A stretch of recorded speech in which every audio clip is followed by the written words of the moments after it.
Chapter 52 Holy Sister. The journey to Red Leaf Town's library was very dangerous. If a normal player went there, there was a 30% chance for that person to die once. As for the remaining 70%, he would die many times. Hence, before heading to the library, Shi Feng stored all the heart stones and the Philosopher's Stone into the bank. The Philosopher's Stone would drop after death. If Shi Feng had unexpectedly died on the way to the library, then it would be a major loss. Following which, Shi Feng took out the 4 skill books he bought previously and chose to learn them. Observing eyes. Able to see clearly unknown and concealed targets. There is a fixed chance to detect target's weak point. Cooldown, 40 seconds. When walk. The user is wrapped in wind. Movement speed increased by 30%. There is a 50% chance to avoid damage from ranged attacks. Duration of 10 seconds. Cooldown, 2 minutes. Earth Splitter. Requires sword. Causes 30 base damage to target after use, and based on the period of charging power between 0.2 seconds to 3 seconds, a maximum of 300% weapon damage can be increased. Attack range of 8 yards. Cooldown, 1 minute. Defensive blade. Requires sword. Normal attacks range increased by 10 yards after use. Able to block up to a maximum of 6 ranged attacks or 3 melee attacks. Duration of 25 seconds. Cooldown, 3 minutes. With these new skills, Shi Feng's survivability and attack potential greatly increased. Thus, the danger of him going to the library was no longer great. Red Leaf Town's library was distanced far from the trade area. It was located in Red Leaf Town's slums. The slums were the second most popular location after the trade area. There were all sorts of people there, and it was a place where crooks mixed with the honest folk. It was also the favorite visiting location of some players, and this was due to the slum's alternative name, Paradise of the Fallen. The moment Shi Feng entered the domain of this paradise, from the corners of the street, he discovered eyes filled with greed directed at him. These were the rats hidden in the darkness, the ones unaccepted by the light, and the wanderers of hell's boundaries. There was bound to be a portion of players in God's domain that was different from ordinary person. They were neither interested in conquering dungeons, nor were they interested in the excitement that came from adventuring and risking oneself. The only thing these players were interested in was banditry. They would kill other players and plunder their equipment. Then they would sell it to others for a high price, making a bountiful amount of money. During daytime, these players would hunt for and plunder the players with good equipment. At night, they would return to the slums to dispose of their stolen goods, then party with the money they just earned. They would brag about their harvest to display their own strength, using the chance to elevate their position in the slums. Ordinary players would never set foot in this place. If they did not possess sufficient strength, the only result would be a return via death. The reason being this location was not protected by the guards. Shi Feng simply glanced at the players hidden at the corners of the street. He discovered the indicators for all of these players were colored red. It was clear to see that they had done many kill and plunder deeds. Within God's domain, red players were not allowed to enter guarded areas. The equipment drop rate upon death for these players were also increased, and the penalty for death may be increased up to a maximum of 300%. Moreover, they would be apprehended and jailed by the guards if they were to enter guarded areas, and the duration they were jailed depended on their crime value. However, even with all these disadvantages, there were still many players who had chosen to go down this path. After all, the rewards came very quickly this way. Red players also had a place they could stay in Red Leaf Town. For example, the slums. Moreover, if one wished to receive a good quest in the slums, one had to be a yellow player or even a red player. Regarding these players who lived on the edge of a knife, Shi Feng paid no attention to them. He immediately headed towards the main road of the slums. On both sides of the street, there were quite a few flirty ladies dressed in revealing clothes. When they noticed the clothing Shi Feng was dressed in, they started flinging coquettish glances at his direction. They wanted to spend a pleasant night with Shi Feng, earning some coin along the way. "Little brother, are you here for some fun? Come over here to Big Sister. Big Sister guarantees that you will have a pleasant night." An alluring lady dressed in vibrant red leather clothing blocked Shi Feng's way. Shi Feng immediately used observing eyes. Charlene, Elite Rank. Level 8. HP 1200/1200. Haha Charlene, you're trying to sneak a bite again. How can you not invite us to such a happy occasion? A group of robust and fiendish men walked over, each of them carrying a cold grin on their faces. Is this a robbery? Shi Feng took a look at his surroundings, calmly asking. He discovered himself already surrounded by NPCs. There were also a few red players by the corner of a broken house, sneers on their faces. In God's domain, it was very common for players to be robbed by NPCs. Moreover, it was also not Shifeng's first time being robbed by NPCs. The incident that left the deepest impression on him was when he was at Creation Mountain Range. It was there that he was robbed by an NPC warlord. At that time, Shifeng could only helplessly pay out a road toll.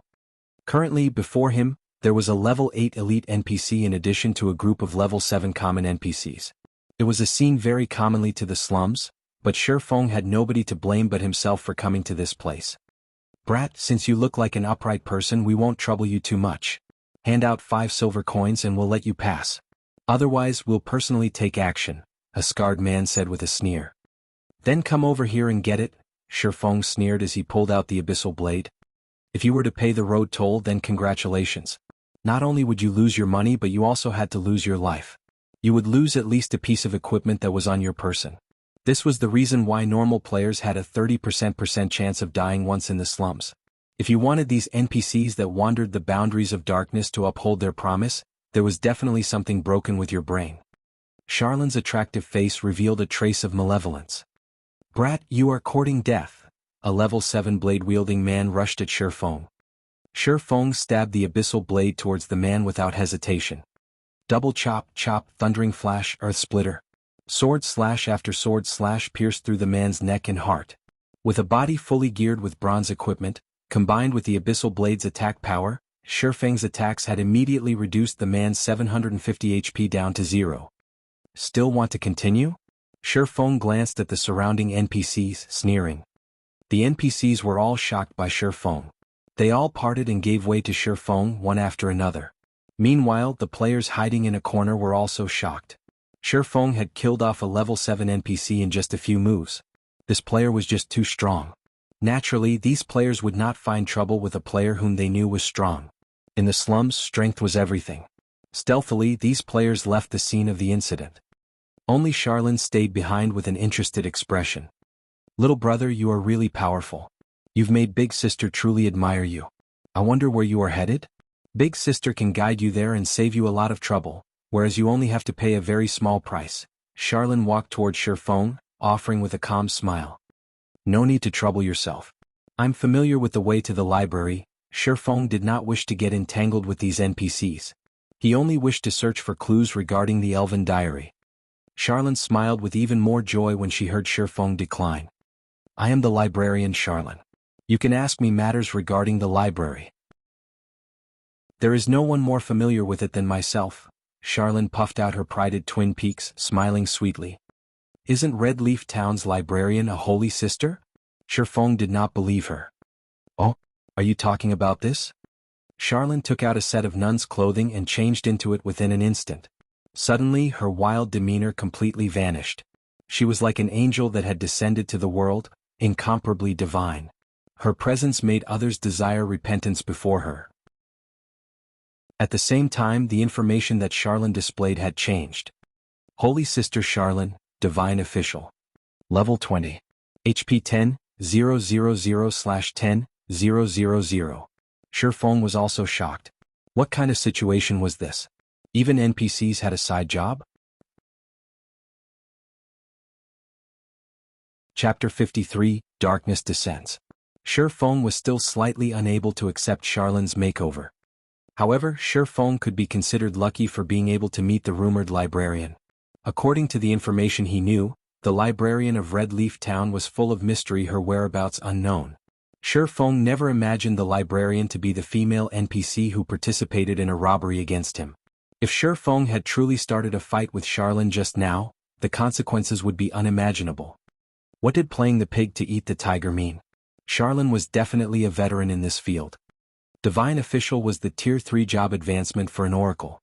In the case of swordsman, it was called Sword King, whereas between these two was the Sword Master. Even if a Divine Official was only level 20, she could still easily dispatch a level 50 lord. Perhaps Charlin was the most powerful NPC in all of Red Leaf Town. "Hee, do you believe me now?" Charlin giggled at Shifeng. Her entire body radiated a golden glow as if she were the reincarnation of Mother Mary. "Since you have some business with me, let's talk about it at the library." System. Player has activated the epic quest, Darkness Descends. Contents unknown. Shi Feng stumbled suddenly when he heard the system notification, nearly falling. What was the reason for him to actually trigger this epic quest? Darkness Descends was the famous epic quest of God's domain. From the information he collected from the internet and Shadow, the difficulty for completing this epic quest was truly unimaginable. Of course, the rewards were also unimaginably bountiful. In Shi Feng's previous life, the person who completed this epic quest was the Spirit Emperor, Fantasy Extinguisher. He was a legendary character amongst summoners. He was globally ranked within the top 20 summoners and top 500 in the entire game during the peak of God's domain. Although he was only ranked within the top 500 within God's domain, it should not be looked down upon. The entire world had a total population of 100 billion. Although there were only 100 million players in God's domain currently, this number would increase past 10 billion in a year. In 3 years, the number of players playing God's domain would go past 30 billion. Being able to rank within the top 500 Fantasy Extinguisher was definitely an amazing expert. However, the thing that made Shi Feng feel odd was why this epic quest was found here. Fantasy Extinguisher's starting location was not in Starmoon Kingdom. Instead, it was in Black Dragon Empire, which was far from Starmoon Kingdom. Black Dragon Empire was far more powerful than Starmoon Kingdom. Its landmass was 3 times that of Starmoon Kingdom's. The competition between players and guilds there was much fiercer. Could it be a reward for getting the first clear on the hell mode of a dungeon? Shi Feng silently guessed as he followed Charlene. He felt it was a great possibility. Otherwise, why would an epic quest that should be found in Black Dragon Empire be found here in Starmoon Kingdom? At this moment, Shi Feng's system communication rang. Shi Feng took a look at the caller, learning it was Gentle Snow contacting him. Miss Snow, do you have business with me? Seeing that you're logged on, I have something to tell you.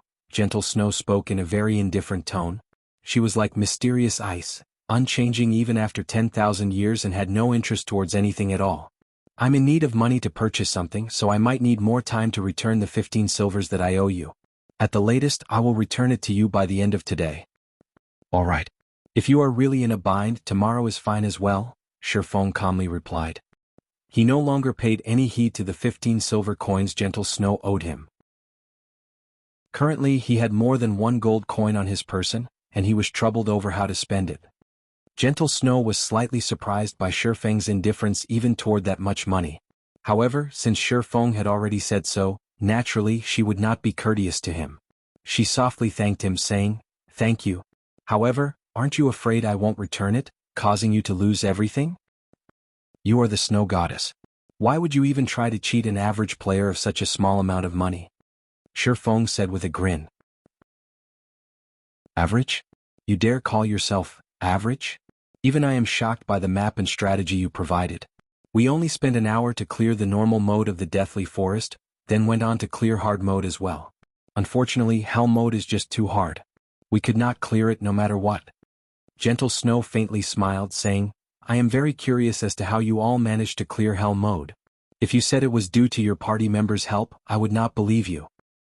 To conquer the hell mode of the Deathly Forest, she especially rushed over elite members of Ouroboros from other towns. However, they couldn't get past the first chieftain rank boss, Willie, no matter what they did. Willie's damage was especially terrifying. Even a shield warrior fully equipped with bronze equipment could not tank it. Gentle Snow truly could not understand how Shi Feng's party had cleared hell mode. Just lucky, Shi Feng honestly said. Since you don't want to say it, I still have to fight over a piece of equipment. So, I won't speak with you any longer. Don't forget our dungeon appointment. Gentle Snow did not continue pursuing Shi Feng about how he was able to clear hell mode. Just hard mode alone gave them a great harvest. Fight over equipment? Is it the garrison heavy armor? Shi Feng casually asked. And how did you know? Are you also fighting for this equipment? Gentle Snow nodded her head while saying, the attributes for this garrison heavy armor was too great. If they had this piece of equipment, there would not be much trouble when they entered the level 3 Wolfman dungeon. Shi Feng knew he had said too much, but he remained calm as he replied, yes, but I didn't think there would be that many people competing for it. I've already given up on it by now. Indeed. The price has already reached 23 silver coins, and only a guild with strong funding will be able to buy it. I won't speak with you any longer. I still need to sell some items. Gentle Snow disconnected the call after finishing her piece. Meanwhile, Zhao Yueru, who sat beside gentle Snow, pouted her delicate lips. She kicked up a fuss, complaining, "Snow, why must you let that bastard join our team no matter what? That bastard was just lucky and his skills are just average. He coincidentally encountered a small dungeon like the Deathly Forest that did not change much since the game's official release, and he very luckily cleared the hell mode of the dungeon. It would be pointless bringing him into the 20-man team dungeon. Also, the skill levels of his party members are just too miserable to even look at. They would definitely become a burden to our progress." The elite members of Ouroboros standing behind gentle Snow also agreed with Zhao Yueru's words. They were the elites of Ouroboros. How could a group of average players compare to them? I feel that Big Brother Yifeng is not that simple. He was definitely humble when he said he cleared the dungeon due to luck. His skills are amazing, so it wouldn't be disadvantageous inviting him to join us. Zhao Yueru softly offered her personal opinion. "Little girl, what do you know about liars? You just don't know how bad that bastard is. Also, he spent that much time just reaching level 1. His skills are only SOSO. This lady can insta-kill him with a single flame explosion." Zhao Yueru gave Zhao Yueru a stare, speaking confidently. "Alright, stop arguing. I too feel Yifeng is not that simple. Otherwise, how could he clear the hell mode of the Deathly Forest with a group of novices? When we enter the team dungeon we will see where his standards lay. If he is not bad, I might consider recruiting him into the god-slaying army. Now however, let's first bid on this garrison heavy armor." Gentle Snow let out a soft cough. Everyone abruptly became silent, astonished. They never imagined that gentle Snow would have such considerations. She was actually planning to let Yifeng join the god-slaying army. The members of the god-slaying army were the elites amongst the elites of Ouroboros. Each member had great skill, and they were experts who were selected out of tens of thousands of players. All of the guild's resources were prioritized on the god-slaying army. Aside from the guild leader and sub-leader, members of the god-slaying army had the most authority within the guild. Many experts in the virtual world struggled tirelessly to join the god-slaying army. However, a large majority of these people were all rejected. On the other hand, Yifeng, who suddenly appeared before them, actually possessed a very great chance of entering the god-slaying army, and such a sight had caused great envy within them. Chapter 54, Bible of Darkness. When gentle Snow disconnected the call, Shifeng let out a breath of relief. Fortunately, he was not discovered. If gentle Snow found out that Shifeng was the creator of the garrison armor, terrifying consequences might have occurred. Also, Shifeng did not doubt the possibility of gentle Snow utilizing a forceful approach. The Snow Goddess was not an empty title. Her Iron Fist methods have tongue-tied countless experts. Otherwise, she would not have been able to take care of so many experts. However, Shifeng discovered an interesting matter from gentle Snow's words. The many guilds in White River City have already started attaching great importance towards the garrison armor. This meant the reputation of the garrison armor had already spread. Currently, the garrison armor's popularity might have reached its peak. It was a great chance for Shifeng to sell the garrison armor in large quantities, earning a ton of money. After another period had passed, the garrison armor's worth would not be as great as it was now. Let's first take a look at the epic quest, then I'll return to making the garrison armors. Shifeng impatiently wanted to return to making garrison armors now that a chance for him to make a lot of money had arrived. However, the epic quest currently before him was much more important. If he gave it up part way, he would definitely regret it for the rest of his life. This epic quest played a big role in allowing Fantasy Extinguisher a legendary achievement. Naturally, Shifeng would not let go of this chance meeting. After spending 20 minutes maneuvering along the narrow pathways of the slum area, Shifeng finally arrived at the library. On his way here, Shifeng discovered the wonder of having a divine official walking by his side in the slums. The NPCs who intended to rob him all backed away accordingly after seeing Charlin's attire. Otherwise, Shifeng would have needed to spend over an hour for this trip, continuously battling against these sewer rats. Moreover, these NPCs were literally dirt poor. Shifeng would not obtain any rewards for killing these NPCs, not even EXP. The library of Red Leaf Town had a withered appearance. The building only had 2 floors to it, and there was nobody present to manage it as dead leaves could be seen climbing the walls. Entering the library, dust and dirt covered the entire building. The books laying on the wooden table had long since been parceled up by a layer of dust. The library looked more like a haunted house than a place in which people once lived. Apologies. It has been a long time since anybody has visited, so I haven't been tidying up the place. Just sit wherever you want. Charlene faintly smiled as she pointed towards a dust-covered chair, not understanding that her action was very inappropriate. Revered divine official, I have come here because I wish to have this diary translated, Shifeng said, getting straight towards the point. His eyebrows slightly wrinkled when he looked towards the finger-thick layer of dust covering the chair. He truly did not wish to dirty his clothes. However, Charlene remained minding her own business as she searched for something on the bookshelf. It was like she did not hear Shifeng speak at all. Shifeng was long used to such behaviors, so he chose to remain silent. There were all sorts of NPCs in God's domain. It was especially true for important NPCs. Unique and bizarre behaviors were considered small matters. There were well-known NPCs that were much more damnable. These NPCs caused many first-rate guilds to curse their mothers. After waiting for 10 whole minutes, Charlene finally came out from the pile of bookshelves. In her hands she held a thick and tattered old book. I know why you are here. The moment you've set foot in the slums, I could sense the evil energy coming from your body, Charlene said gravely. She placed the tattered book on the table, causing all the dust in the building to abruptly soar. Let me have a look at the item. Shifeng naturally knew the diary triggered such a scenario. He took out the tattered diary from his bag, carefully passing it to Charlene. Charlene was not in a hurry to receive the diary. Instead, she chanted out a phrase of divine words. Suddenly, streaks of golden divine words wrapped around the diary. Just when Shifeng was wondering about Charlene's actions, a change suddenly came over the diary. Black smoke suddenly appeared on its pitch-black cover, and a sinister-looking face came into view. It looked as if it was in extreme pain. Evil be gone. Divine spear. Charlene shouted, her jade-like hand drawing out divine words in midair. At the same time she started singing out a Tier 3 divine curse, her voice echoing throughout the entire library. A golden-colored hexagram appeared above the library, covering the entire building, and from the magic formation, 3 golden spears of judgment came flying out. The spears pierced the diary, tearing apart the sinister face. Haha, I won't give up. We will meet again. The sinister face loudly laughed as it spoke the bone-chilling words. Both of its eyes were firmly affixed toward Shifeng as if the words it spoke were meant for him. Within a moment, the black smoke above the diary dispersed. Meanwhile, Charlene's forehead was covered in sweat. Her complexion was deathly pale, and she currently looked extremely weak. System, you have been cursed by a great demon. All attributes reduced by 50%, experience received from killing monsters reduced by 95%. System, you have been eyed by a great demon. The phantom of the great demon will come for you in 30 days. If you are killed by the phantom, your body will be taken over by the great demon. Crap. Make it more ruthless, why don't you? Regardless of how self-restrained he had been, Shifeng could not help but curse when he saw this notification. When compared to human standards, a great demon was the equivalent of a Tier 4 job. It was on the same level as a Sword Emperor.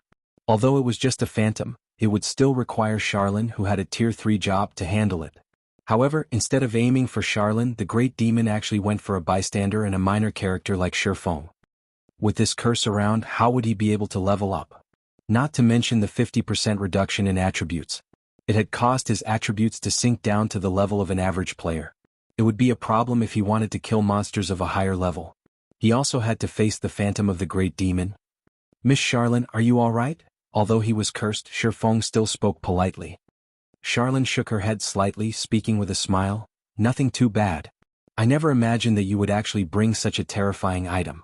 You've weakened me quite a bit. However, the problem has been resolved now.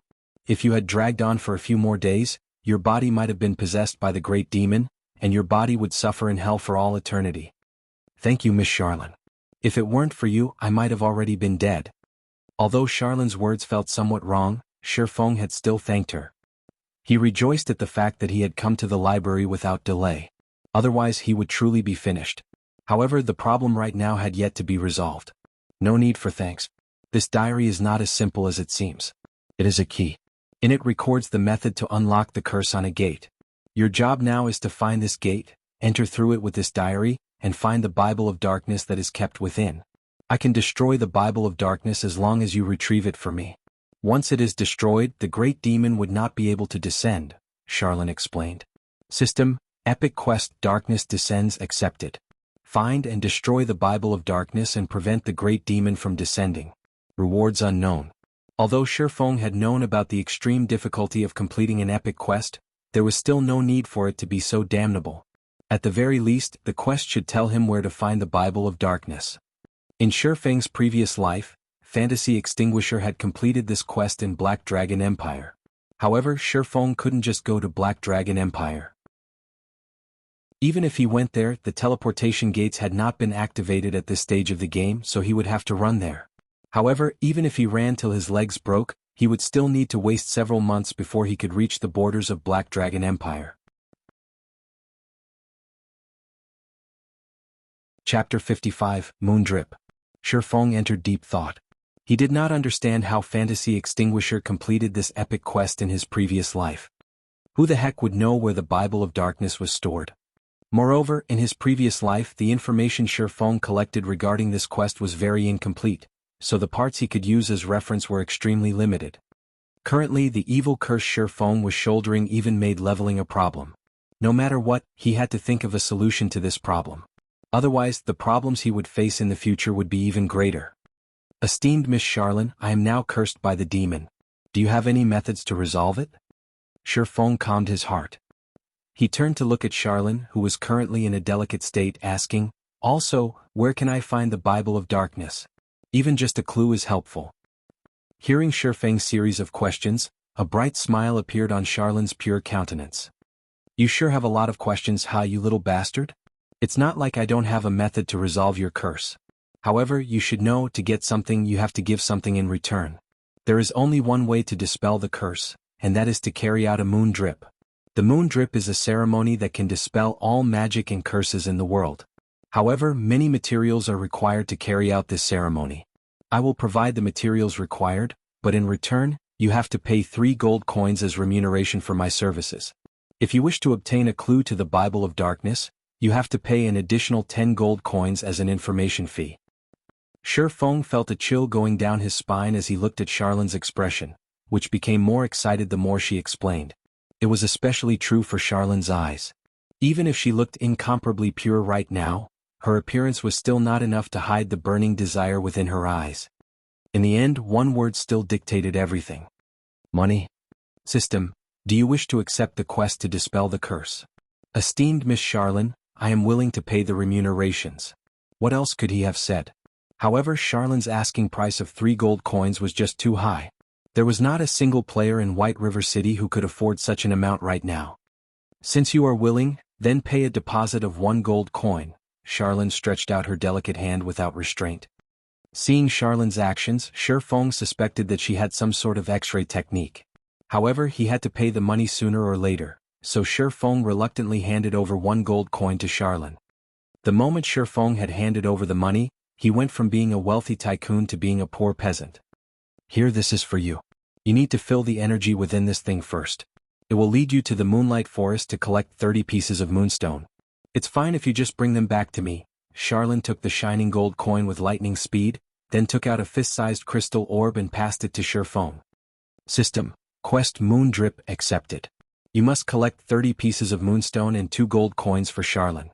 Upon completion, Charlene will dispel the evil curse of the great demon on you. Shifeng received the crystal orb and took a look at it. Teleportation magic orb. Able to teleport the user to and from the Moonlight Forest immediately after activation.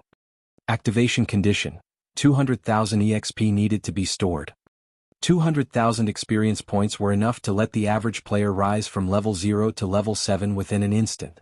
To Shifeng right now, such an amount was asking for his life. Currently, the experience he obtained from killing monsters would be reduced by 95%.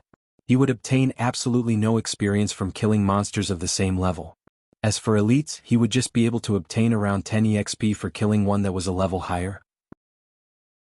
That meant he would have to kill 20,000 elites that were 1 level higher than him to collect 200,000 EXP. How long would it take for him to kill that many?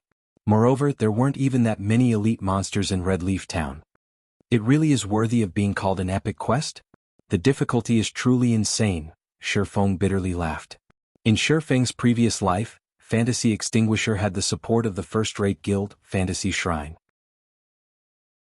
So, he was able to complete the quest after much difficulty. However, Shifeng did not have the support of a first-rate guild. It would be extremely difficult if he wanted to complete the quest. However, as long as Shifeng completed it, the rewards would easily outshine the troubles. The rewards for this epic quest resulted in Fantasy Extinguisher's fame. Although Shifeng did not have a first-rate guild supporting him, he was a reincarnated person. He still had quite an advantage over the other players. At the very least, he would not lose out to the first-rate guilds regarding earning money. It looks like I can only return and forge garrison armors for now. Shifeng kept the crystal orb and left the library. He planned to first earn enough gold coins before thinking of a way to store up 200,000 EXP. The sky outside was already bright by the time Shifeng returned to the trade area. Many players already left to kill monsters and level up, emptying the streets by quite a bit. Shifeng immediately went to the bank to retrieve the forging materials and the Philosopher's Stone. Just when Shifeng was headed to the Forging Association, a notification came from the system. System: the garrison heavy armor you have placed on auction has been sold. After deducting the processing fees, a total of 31 silvers 53 coppers have been added to your bag space. Is it worth that much? Shifeng was shocked. The level 3 garrison heavy armor was just a piece of equipment that had similar attributes to a mysterious iron equipment. At most it was worth 20 silver coins. Now, however, it had been sold for over 30 silver coins. One could just imagine how frantic these guilds were towards the garrison heavy armor. Shifeng's enthusiasm was further boosted with the arrival of this information. He could not help but wish he could immediately forge 100 pieces of garrison armor, selling them and making a big profit. Hence, Shifeng activated Windwalk as he rushed towards the Forging Association. Without hesitation, Shifeng reserved an intermediate forging room for 20 hours. If he did not reap the money of those guilds right now, he would not be doing justice towards his own reincarnation. Inside the forging room, Shifeng refined all the stone he collected, going all out as he forged the garrison armors. When the first garrison armor was successfully forged. System: garrison armor has been successfully forged. Forgery proficiency increased by 2 points. Obtained 800 EXP. System: do you wish to store the experience obtained in the teleportation magic orb? Suddenly, Shifeng halted the work he was doing. He called out the system interface, taking a careful look. I obtained 800 EXP from forging? Shifeng placed a hand on his chin, pondering. Suddenly, he said with a smile, how could I forget about this in a panic? The curse is only aimed at the experience obtained from killing monsters. It has no effect towards experience that is rewarded. Although a lot of time was needed to forge a piece of equipment, it was a different story if the success rate was very high. Shifeng's leveling speed at that time would be a lot faster than the average player, even with the 95% experience reduction state he was currently under. With such an opportune method in hand, the difficulty of the epic quest had been greatly reduced in an instant. Moreover, Shifeng had the Book of Forging. It could increase the success rate of forging the garrison armor up to 60%. With it, Shifeng's leveling speed would greatly surpass even the expert players. It would not be long before he would finish collecting the 200,000 EXP. In such a way, Shifeng could earn not just money but experience as well. It was killing 2 birds with 1 stone. It was absolutely great. Fantasy Extinguisher most likely did not imagine there was such a quick method to dispelling the curse. Thinking up to this point, Shifeng immediately adjusted for the system to distribute 100% of the experience he obtained to be stored in the teleportation magic orb. Then he picked up an ore and started happily forging equipment. Because of his improved mood, Shifeng's hands became much more nimble. The 100 refinement hammer in his hands was like a musical instrument, rhythmically beating out a moving melody. By the time Shifeng regained his sense of self, he was suddenly dumbfounded by the garrison armor before him. Chapter 56, Glimmer Chestplate. The current garrison armor before Shifeng was largely different than the previous ones. Its design had largely changed and even the color had become a pale gold. This was absolutely not the garrison armor. Crap. Shifeng understood he had failed. Before, he was too absorbed into his own excitement while he was forging the equipment. He smashed the hammer in whichever way he wanted, giving the garrison armor a completely different appearance. He even felt good about it. Still, the appearance of this new plate armor looked extremely cool. It would definitely look majestic while worn. Following which, Shifeng chose to identify the equipment's information.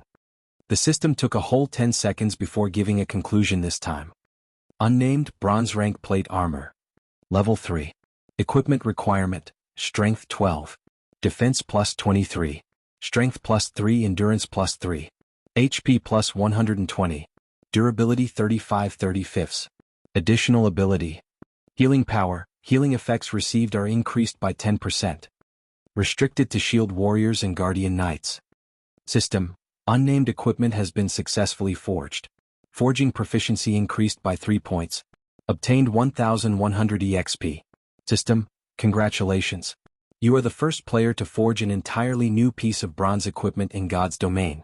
Obtained 3000 EXP, rewarding 1 runic hammer, mysterious iron rank, that increases forging success rate by 5%. System. Please give a name to the equipment you have created. You are also able to leave a personal mark on this piece of equipment. Feng was slightly shocked when he saw these notifications. He had unintentionally remodeled the garrison armor, and successfully at that. He even created an entirely new piece of bronze equipment. His luck was truly good. The attributes of this equipment had already reached the level of an average mysterious iron equipment. If only the materials used were not so poor, it would definitely have become a mysterious iron equipment. In God's domain, players were able to create equipment. However, this was an extremely difficult task to accomplish. Not only did the player have to be extremely familiar with forging, but they also had to have a thorough understanding of the various materials available. After undergoing hundreds of trials, only then could completely new and good quality equipment be created. Usually, players who wanted to create new equipment would only start to do so after they had risen to become an advanced forger. After all, to become a master forger, not only did a player require sufficient proficiency, they also needed to create 3 entirely new pieces of mysterious iron equipment, and also 1 entirely new piece of secret silver equipment. Only after all those conditions were achieved could a player become a master forger. Due to this condition, the players who became master forgers were extremely rare. Meanwhile, Feng unintentionally created an entirely new piece of bronze equipment. Of course, the Book of Forging's effect played a large part in contributing to this success. Since the color has become a pale gold and it's giving off a dull glow, let's call it the Glimmer chest piece. Feng immediately confirmed the equipment's new name. After which, he left an imprint of a black flame at a corner of the equipment. This imprint was the equivalent of a forger's name. In the future, when others see this symbol, they would know that this equipment was created by Master so-and-so. At the same time, the symbol also served to prevent others from falsifying the equipment's original creator. In the blink of an eye, the equipment's information also had a change to it. Glimmer chest piece, bronze rank plate armor. Level 3. Equipment requirement, strength 12. Defense plus 23. Strength plus 3, endurance plus 3. HP plus 120. Durability 35/35. Additional ability. Healing power, healing effects received are increased by 10%. Restricted to shield warriors and guardian knights. On the right breast of the Glimmer chest piece, the mark of a black flame appeared. The flame constantly faded in and out of existence, further enriching the aesthetics of the Glimmer chest piece. System, black flame, imprint has been successfully registered. This imprint has been bound to your gaming account, and nobody else is able to use it. System, naming successful. Forging design for the Glimmer chest piece has been automatically generated. Player can now voluntarily draw the forging design for the Glimmer chest piece, allowing others to learn the forging design. Suddenly, an additional window appeared in Feng's lifestyle panel. It was called Forging Design Creation, and it allowed players to create their own forging designs. Feng felt endless ecstasy when he saw this new window. This was the benefit of creating something original. As long as Feng had a pen and drawing paper, he could fabricate as many forging designs for the Glimmer chestplate as he wanted. This was the treatment that was only available for original creations. Forging designs were much more valuable than the equipment itself. In Feng's previous life, countless master forgers constantly researched various materials and used all sorts of methods to develop new equipment. Other than trying to become a grandmaster forger, their main goal was to obtain an original forging design. This item was the reason why some master forgers were extremely rich. The process of fabricating a forging design was very simple, and they could easily make tens to hundreds of them anytime they wanted. Otherwise, how much money could they make, even if they exhaust themselves by forging equipment every single day? With the Glimmer chestplate forging design, earning 10 gold coins was a small matter. At that time, it was even possible for Shifeng to earn up to 30 or 40 gold coins. After all, there were a lot of players in White River City and no shortage of guilds either. Afterward, Shifeng continued forging Glimmer chestplates, no longer forging garrison armors. Both of them required the same materials to make. However, the Glimmer chestplate had a cooler-looking appearance and even came with an additional ability. There was another benefit for an original creation. When forging your own creation, the success rate for it was increased by 10%, and the equipment would also have a higher chance to come with an additional ability. As long as the Glimmer chestplate's fame spread, Shifeng would have no trouble selling its forging design. Time passed bit by bit.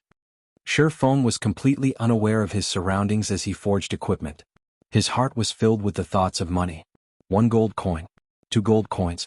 3 gold coins. Piece after piece of shining golden equipment piled up in the entire forging room.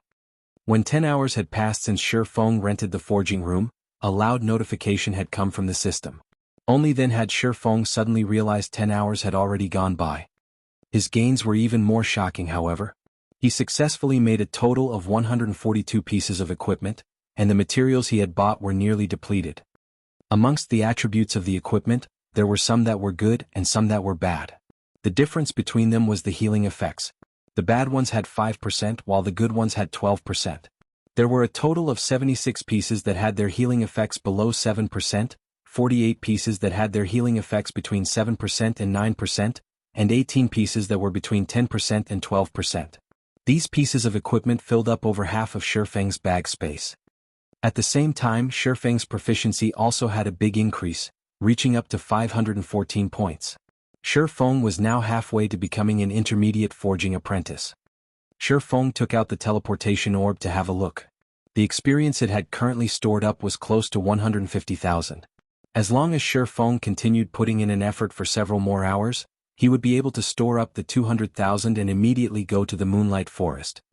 The speed at which Shifeng gained EXP was at least 2 to 3 times faster than the guild leaders of first-rate guilds. After leaving the Forging Association, Shifeng ran to the auction house. Currently, a majority of the average players should have already risen to level 3, whereas many veteran players should have risen to level 4. Only expert players would be closing into level 5. After all, a lot of experience was required to rise from level 4 to level 5. The amount needed was at least 3 to 4 times the amount needed to rise from level 3 to level 4.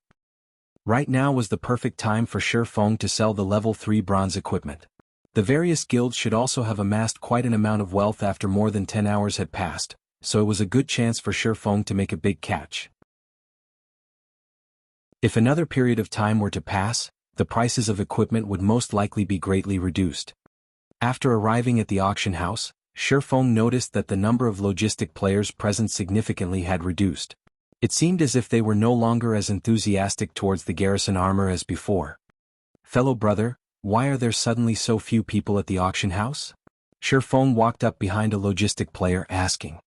The tall and bespectacled logistic player was slightly surprised, explaining, "Have you been killing monsters outside town all this time? You don't even know about such a huge matter?"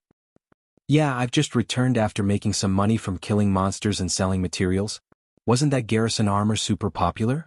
I too wanted to buy a piece," Shifeng nodded. "No wonder you don't know about it. 3 hours ago, a player called Hammer Trading had sold a lot of level 3 bronze plate armor equipment.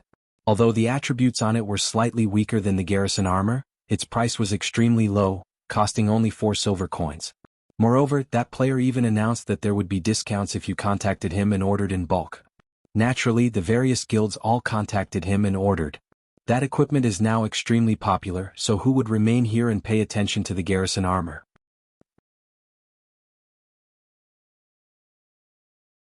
Chapter 57, Hammer Trading.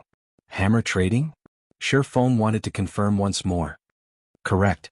He even posted a thread on the forums criticizing the Blackheart forger that made the garrison armor. Currently, the thread has already received more than 7 million clicks. With it, that guy has quickly become a famous person in White River City. I heard many large guilds have already sent out an olive branch to him, trying to recruit him with a high price. The logistics player had a face filled with envy while he spoke. He couldn't help but wish he could turn into hammer trading. That way he would be able to live a life filled with beauties and riches. Shifeng only smiled at the player as he turned to walk towards an empty seat. He sat down and called out the game's official forum. He wanted to have a good look at this hammer trading who nearly robbed him of his business. In Shifeng's previous life, hammer trading did not reveal himself as quickly as this. Before Shadow scouted him, he had been playing God's domain with tens of fellow schoolmates. With the support of these schoolmates, in addition to some chance meetings that had allowed him to become an intermediate forging apprentice, he managed to become acquainted with the upper echelons of Shadow. At that time, there were very few intermediate forging apprentices. The bronze equipment that was forged at the time was also very popular. Seeing such a situation, Shadow also wanted a share of the profits. So they paid a large price to hire hammer trading. Along with the continuous support of Shadow Workshop, hammer trading grew to become a shocking figure, becoming a relatively famous forger and earning Shadow a lot of money. Afterward, hammer trading also obtained the forging talent in addition to the great support from Shadow, allowing him to become a master forger. During those times he did not have the slightest hint of respect for Shifeng, who was the guild leader of Shadow at that time. In the end, with the strong support of hammer trading, along with several master forgers and master potion makers, Lanhua financial groups gladly agreed to World Dominator's acquisition of Shadow. Otherwise, Lanhua financial groups would not have agreed to the decision without hesitation and dismissing Shifeng at the same time. Shifeng opened the forums for Star Moon Kingdom, his heart lamenting over how fate was toying with him. In this life, just when the garrison armor was beginning to sell like hotcakes, hammer trading appeared to break off his road to wealth. Shifeng couldn't help but admit that he and hammer trading were rivals in life. Shifeng stole the forging talent from hammer trading, whereas hammer trading turned around to break off his road to wealth. Browsing the forums of Star Moon Kingdom, Shifeng quickly discovered a thread marked in red, positioned at the top of the forum. Upholding justice starts from us. We absolutely cannot let this Blackheart forger do as he pleases. I am a forger with a kind heart. These large, bright red words caused Shifeng's brows to furrow. What kind of trouble is he trying to cause here? The number of clicks exceeded 10 million. Out of curiosity, Shifeng had opened the thread. Shifeng looked at the eloquently written condemnation that had over 10,000 words. The article had justifiably mentioned that the cost of making a piece of bronze equipment did not even exceed 1 silver coin. However, the Blackheart Shifeng sold his equipment for up to 30 silver coins. He was ripping off other players. Hence, hammer trading wanted to oppose Shifeng. He was even willing to sell level 3 bronze equipment without limit. Only due to the failure rates he had no choice but to sell them at 4 silvers apiece to reclaim his cost of making. This article received the support of a lot of players. They had all declared that they would no longer purchase the garrison armor and that they would support hammer trading's actions of kindness. Shifeng was speechless after reading the entire article. The entire article was just trying to put a smear on his reputation while heightening hammer trading's own self. At the same time, hammer trading wanted to state that he, too, could forge bronze equipment. He was clearly trying to use Shifeng as a stepping stone to raise his own worth and fame. He wanted to let the many large guilds extend an olive branch to him, and in turn, raising his own worth. However, Shifeng had to admit that hammer trading had succeeded. Not only had his fame risen in a burst, but many second-rate guilds had also sent him an invitation. There were even a few first-rate guilds who were willing to discuss matters of cooperation with hammer trading. Crap, not only has he broken off my path to wealth, he still wants to use me as a stepping stone? Shifeng could no longer hold back his 2 lifetimes worth of rage. He wanted to properly teach hammer trading a lesson. Did he think he was awesome for selling level 3 bronze equipment without limit? Shifeng did not wish to have any relation with hammer trading if he did not try to use Shifeng as a stepping stone. However, now that he had provoked Shifeng, he must be ready to pay the appropriate price. Shifeng felt it was just hilarious when he looked at the statements and numbers provided by hammer trading. Basic forging apprentices only had a 5% success rate when forging a piece of level 3 bronze equipment. However, looking at the numbers provided by hammer trading, it could be seen that he did not possess just a forging design for a piece of bronze equipment. He must have also obtained an item that increased the success rate for forging. In addition to using the intermediate forging room, his success rate should be around 20%. That was why he dared to spout nonsense and brought out several pieces of equipment for auction to prove his words. However, according to Shifeng's estimates, to raise his reputation, hammer trading was taking a loss of 1 silver coin for every piece of bronze equipment he sold. Although Shifeng did not know how much funding hammer trading had, he was still 10 years too early from competing with Shifeng. Selling at 4 silver coins, is it? Shifeng would sell his equipment at 4 silver coins as well. He had the Philosopher's Stone and the Book of Forging, so his initial cost was just slightly more than 10 coppers. Including his terrifying success rate, Shifeng was looking forward to seeing who had the last laugh. Without holding anything back, Shifeng immediately posted a thread on the forum anonymously. The article was titled "Shockingly High-Quality Plate Armor on Auction House." Afterward, he called up the interface for the auction house, placing 20 pieces of the worst glimmer chest plate on auction. The healing power on the glimmer chest plate had a remarkable effect on MTs when inside a dungeon. It was even better when compared to the garrison armor. When compared to hammer trading's savage chest plate, it was more than 2 times better. Players would naturally know which equipment to choose when they saw the glimmer chest plate. Hammer trading, didn't you want to be famous? I'll let you become super famous. I'll turn you into a celebrity. Shifeng revealed a cold grin as he closed the interface. He turned around and left the auction house, setting up a stall outside to purchase stones and hard stones. 2 minutes after Shifeng had posted his thread, a few players noticed Shifeng's post. Average players were still very attentive towards high-quality equipment.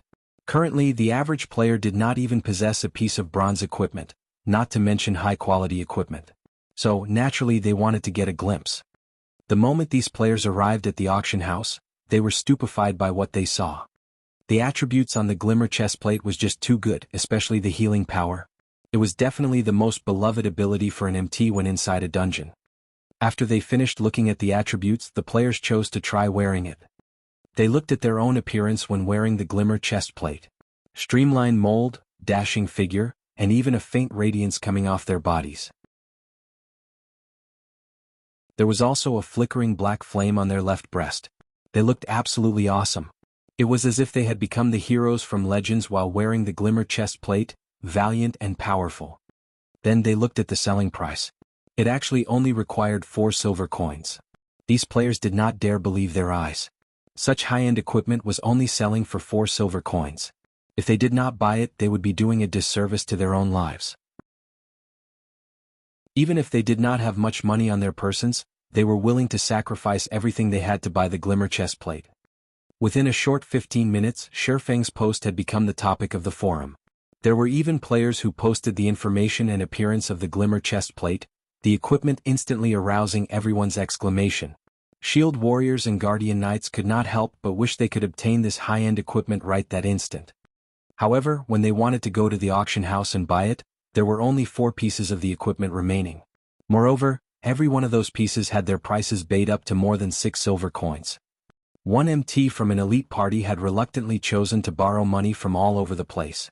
In the end, he successfully won a piece for 7 silver coins. When the glimmer chestplate arrived in his hands, he no longer minded the money he owed for it. With such attributes and dashing appearance, he would not have any troubles earning money in the future. Thinking up to this point, the smile on this shield warrior spread widely.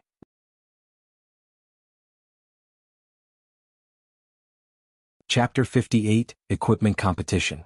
Just a short 20 minutes after Shifeng placed the glimmer chestplates on auction, all 20 pieces of them had been sold off. The glimmer chestplate's popularity was far better than the garrison armor. There were even quite a few players showing off their purchases on the official forum. Previously, these players had to beg using various methods to join a party. Now, however, with their majestic-looking equipment, a simple shout would garner them tens of invites from elite parties for their own choosing. Following the glimmer chestplate's rise in popularity, the players that failed to buy one were all beating their own chest in anguish. They hated themselves for not borrowing money to buy the piece of equipment since, right now, it was no longer being sold. Meanwhile, the Forging Association in Golden Sand Town was packed with people. The spacious hall was entirely occupied by players. The players present were the spokespeople for various guilds. They were here for only one purpose, and that was to invite hammer trading to their guild. Amongst the guilds present, there were quite a few that were very famous. There was no lack of spokespeople for third-rate guilds. If it were during ordinary times, these spokespeople would act proud and arrogant. They would use a condescending attitude when dealing with lifestyle players. Even so, these lifestyle players would still treat them with great respect. They would even shed tears of emotion, pledging their loyalty to the guild as they quickly signed the contract, becoming a part of a large guild. However, the current trend of the game had changed. The higher-ups of the guild strongly emphasized that they, the spokespeople, must definitely invite hammer trading. Otherwise they could start packing up their bags. Hence why these guild spokespeople were like obedient grandchildren, standing and waiting in the hall for hammer trading summons. Inside an intermediate forging room on the second floor. Brother Hammer, you're so awesome. I admire you so much. Before, those third-rate guilds would not recruit you no matter what. Now they're just like grandchildren waiting upon you. They would not leave even if you chased them away. A sexy female cleric in her mid-20s hugged around Hammer Trading's robust arm, giggling and speaking with admiration. Her bulging chest was rubbing against his arm. Hammer Trading had a very brutish appearance. He had a thick beard and beady eyes, and his skin color was similar to yellowish wax. Judging from his appearance, he looked to be over 30 years of age. Nobody was able to tell, however, that Hammer Trading was just a university student in reality. His age was just slightly over 20. Haha, this is just a small matter. However, I truly have to thank the fool who opened the road for me and has even hidden his name. He made all the large guilds know of my importance. Hammer Trading heartily laughed. He silently praised his own intelligence and wisdom for being able to think up of a plan to utilize that anonymous forger's fame. It allowed him his current good fortune, becoming every player's idol. Wait till I've entered a first-rate guild and rise into their upper echelons. It will be truly awesome. Right now, I'm just showing a small part of my prowess. Let those third-rate guilds continue waiting outside. I can use them to raise my own value and fame. Boss, what are we going to do about all the orders we've received? An assassin asked. Hammer Trading rolled his eyes at the assassin, saying in disdain, "Who cares about them? I'm taking a loss of 2 silver coins per piece of equipment. Do they think I'm running a charity? My goal has already been met. I'm only waiting for the first-rate guilds to come. Don't bother with the other players, just tell them that we're too busy and don't have time." To use Shifeng as a stepping stone, Hammer Trading used up all the silver coins belonging to his classmates. He also spent a lot of credits to purchase a lot of materials and silver coins. Yet he only forged over 10 savage chest plates from all those materials. So, selling each piece at a maximum of 4 silver coins caused a major loss for him. However, all his sacrifices were worth it. As long as he was recruited by a first-rate guild, he could get as many materials as he wanted, a huge salary, and even a line of female players desiring his attention. Hammer Trading felt invigorated just from thinking of all these benefits. Suddenly, a berserker entered the forging room with a panicked expression. "What happened, Hadron? Seeing as you're in such a hurry, has the upper echelon of a first-rate guild arrived?" Hammer Trading teasingly asked. "Big trouble. A lot of top-tier equipment has suddenly appeared at the auction house. All the players on the game's official forum are discussing it now, and the number of clicks on the post is madly increasing. The post has over 5 million clicks right now, and many guilds have started to notice it. Moreover, the equipment is being sold by the same anonymous forger. The equipment's price is set at a minimum of 4 silver coins. Everyone is starting to wonder about the identity of the forger responsible, and they are no longer paying any attention to you, boss. Moreover, there are already a few first-rate guilds who made a declaration on the forum. They are willing to hire that forger with a high salary and make him the chief forger of their guild. A few representatives of large guilds downstairs have also started leaving for the auction house." Hammer Trading's expression froze when hearing Hadron's words. He only managed to attract the attention of first-rate guilds after much difficulty. However, now that anonymous forger stole his wind. If he did not steal it back, those first-rate guilds would most likely forget about him. He has such nerve to steal my wind and position. Don't blame me for not being polite. Making that kind of top-tier equipment has a high cost and low success rate. If you sell it at 4 silver coins, then I'll sell at 3 silver coins. I wonder just how much you can afford to lose?" Hammer Trading abruptly stood up. He wanted to let Shifeng know he would definitely not let the position of chief forger, and his future happiness, go. He was already taking a loss of 2 silver coins for making the savage chestplate that had inferior attributes. Then Shifeng would at least lose 4 to 5 silver coins for selling each piece of top-tier equipment at 4 silver coins. Maybe even more. Hammer Trading believed he could outlast Shifeng. "But boss, we don't have many silver coins remaining. At most, we can afford to forge 10 more savage chest plates," Hedron worryingly said. What is there to be afraid of? I still have some funds. Worst comes to worst, I'll spend some more credits to buy materials and silver coins. I believe I can get rid of that little bastard. For every piece of equipment that little bastard sells, he's taking a loss of at least double or triple of ours. Why should we be afraid? Hammer Trading confidently asked. He assured himself that Shi Feng, too, was trying to attract the attention of first-rate guilds by doing such lossful business. However, he would definitely be the final champion. An hour later, a few additional savage chest plates appeared on White River City's auction house. Their minimum selling price was 3 silver coins each. At the same time, a new post appeared on the game's official forum. For the benefit of the masses, I, Hammer Trading, have decided to sell the savage chest plate at 3 silver coins each. I will make a stand against this Blackheart forger to the end. Requesting support. Requesting encouragement. Suddenly, a wave of players followed the post, sending it to the top of the forum. Every one of them supported Hammer Trading's kind actions. As a result of this incident, all of White River City became lively. Everyone understood this was a competition between two forgers that were capable of forging bronze equipment. Every player in White River City watched on with anticipation. The ones who would profit from this exchange in the end would definitely be them, the players. It would not be long before they would be able to purchase bronze equipment at a low price. The various guilds also started watching by the sidelines, no longer expressing any of their intentions. They were all waiting for the final victor, while at the same time buying all of the equipment and developing their guild's strength. However, Shi Feng himself did not know of this matter. He just finished purchasing stones and hard stones. Just after entering the auction house, he discovered that the number of players there had once more increased. Only then did he find out about this incident. You wish for a fight? Shi Feng faintly smiled. Then come. He called out the auction house's control interface, placing all of his glimmer chest plates on auction.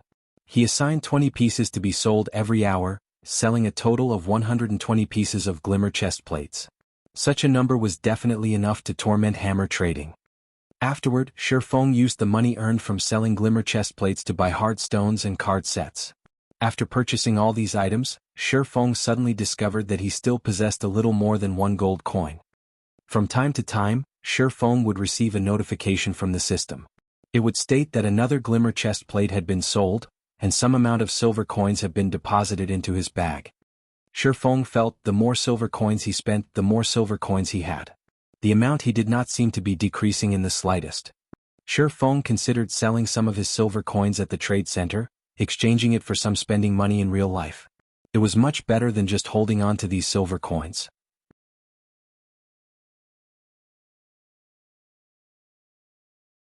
Chapter 59 Violet Cloud.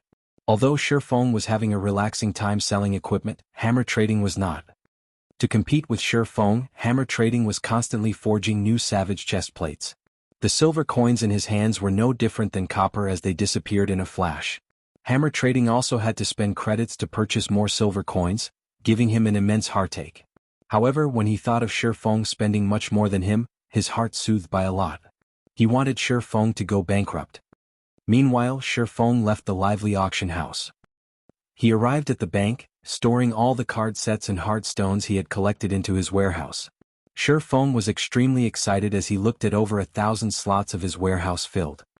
This was the benefit of being reincarnated. In his previous life, he in a miserable state thanks to these items. Now, however, they became one of his biggest sources of income. In the eyes of others, these items were still worthless. However, they would be priceless in the future. Their values could increase by over 10 folds, even tens of folds. It was especially true for card sets. A complete set would be worth tens of times more than a single piece. Even so, the large guilds would still have a hard time obtaining them. After he was finished storing the items, Shi Feng made a trip to the grocery store. He bought 5 stacks of white paper and 1 stack of pen and ink. These 2 items could be bought at extremely low prices at the grocery store. A stack of 200 white papers only sold for 10 copper coins, whereas a stack of 20 bottles of black ink sold for 15 copper coins. The best feathered pen also only sold for 20 copper. Even so, Shi Feng's casual purchase far exceeded the daily income of an average player. An average player would definitely be unable to spend in such a way. However, to Shi Feng, these copper coins could no longer be considered money. Moreover, these items were all necessary for making forging designs. Shifeng would still buy them even if they cost 10 silver coins. After buying the items, Shifeng headed for the forging association. Sir, do you need any cooling beverages? I have here the best fruit juice in Red Leaf Town. It tastes extremely good, and it is only 1 copper coin per cup. A fragile-looking young lady nervously asked a male guardian knight. The girl was holding onto a small basket, her doll-like eyes carrying with them earnest expectations as she looked at the man. Scram. Don't annoy me. It's just a virtual item, moreover a beverage, yet you are actually charging 1 copper coin for it? I wouldn't want it even if you were giving it for free. The guardian knight cursed in rage, pushing the 16 or 17 years old girl away. He then added, my luck is just bad. Just you wait and see, I'll take care of you if I don't get to buy a glimmer chestplate because you delayed me. The girl that was pushed down but did not cry.